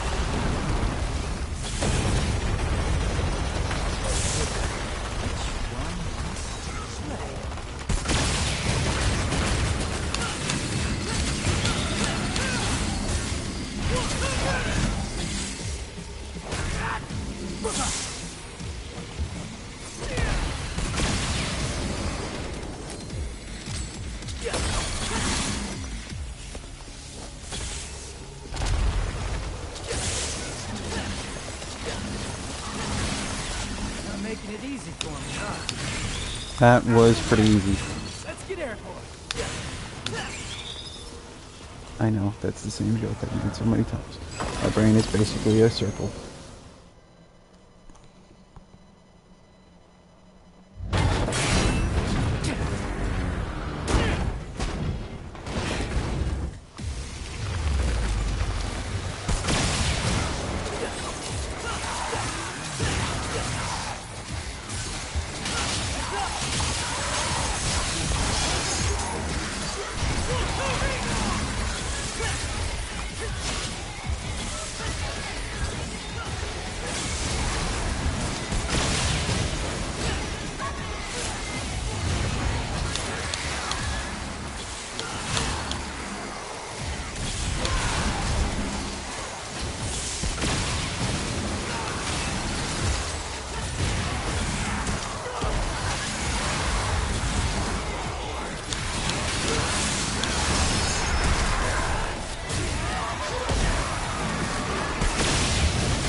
Didn't know that was going to be there, but it worked out.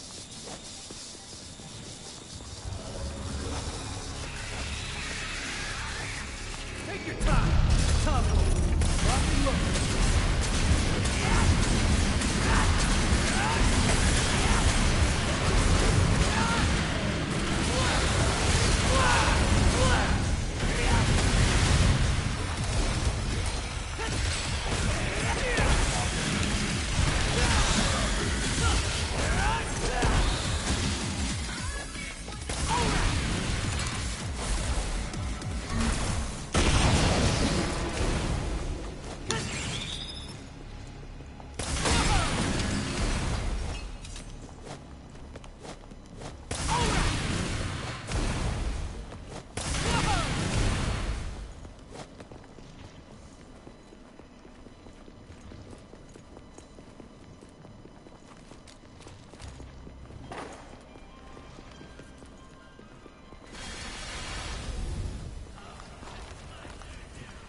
trying to stop me.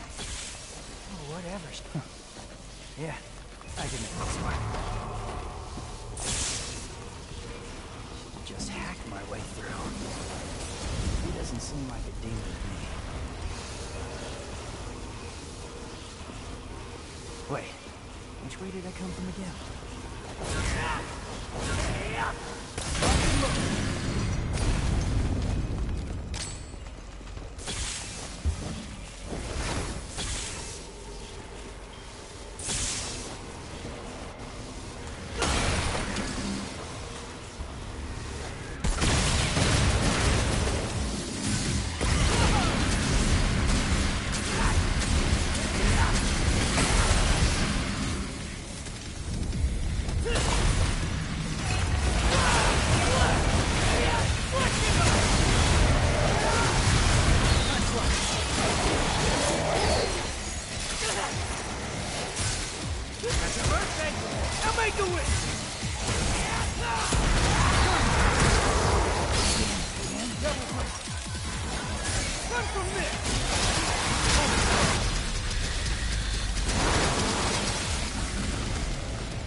Was that a good choice?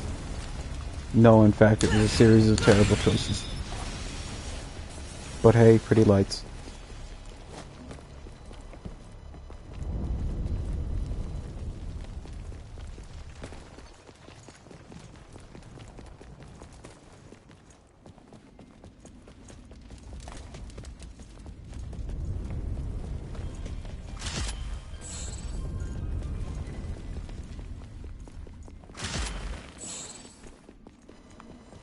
Blow time.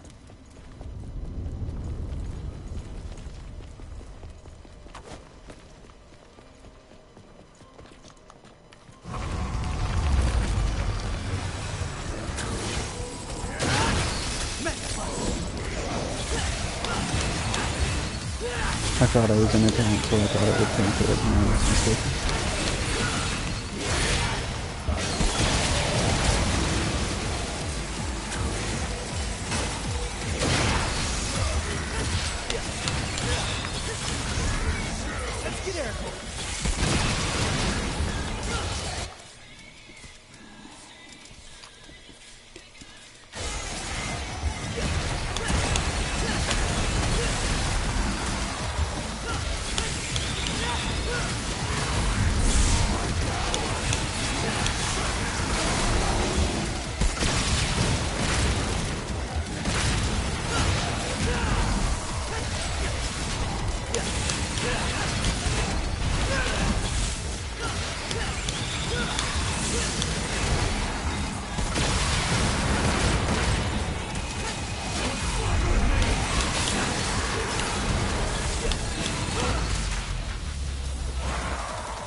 The Force fault, not mine. Right now.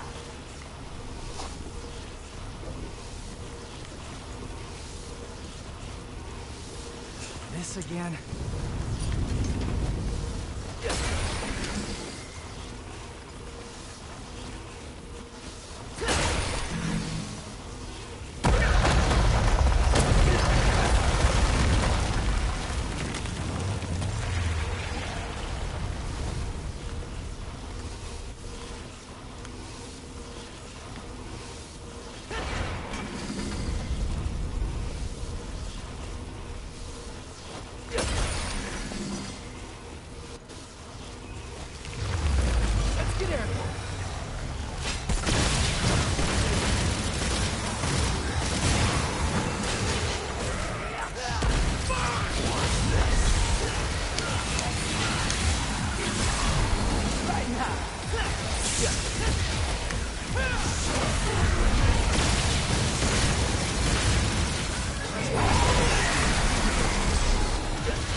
I should get going.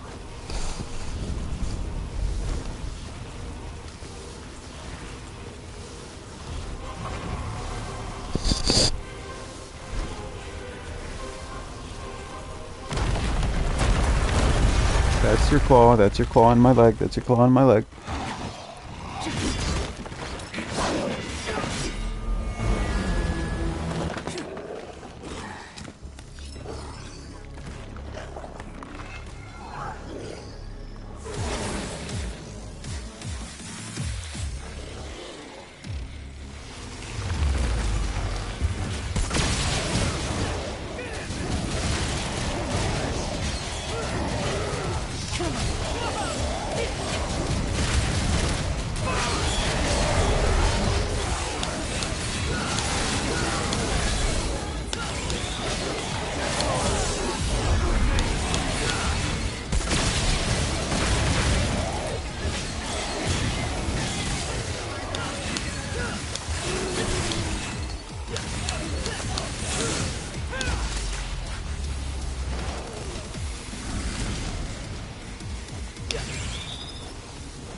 Sick of this.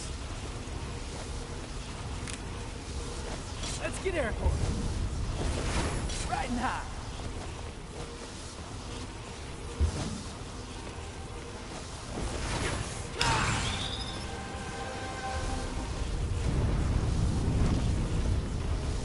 Not gonna lie. This new armor's pretty sweet.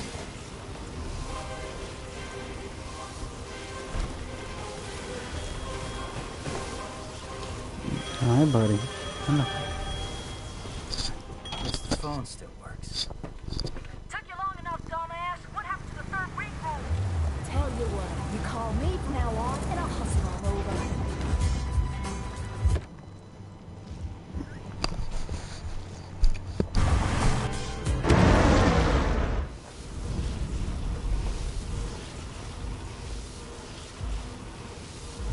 There's no such thing as too prepared.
curse my stars in pit of grief, and woe. That made my love so high, and me so low.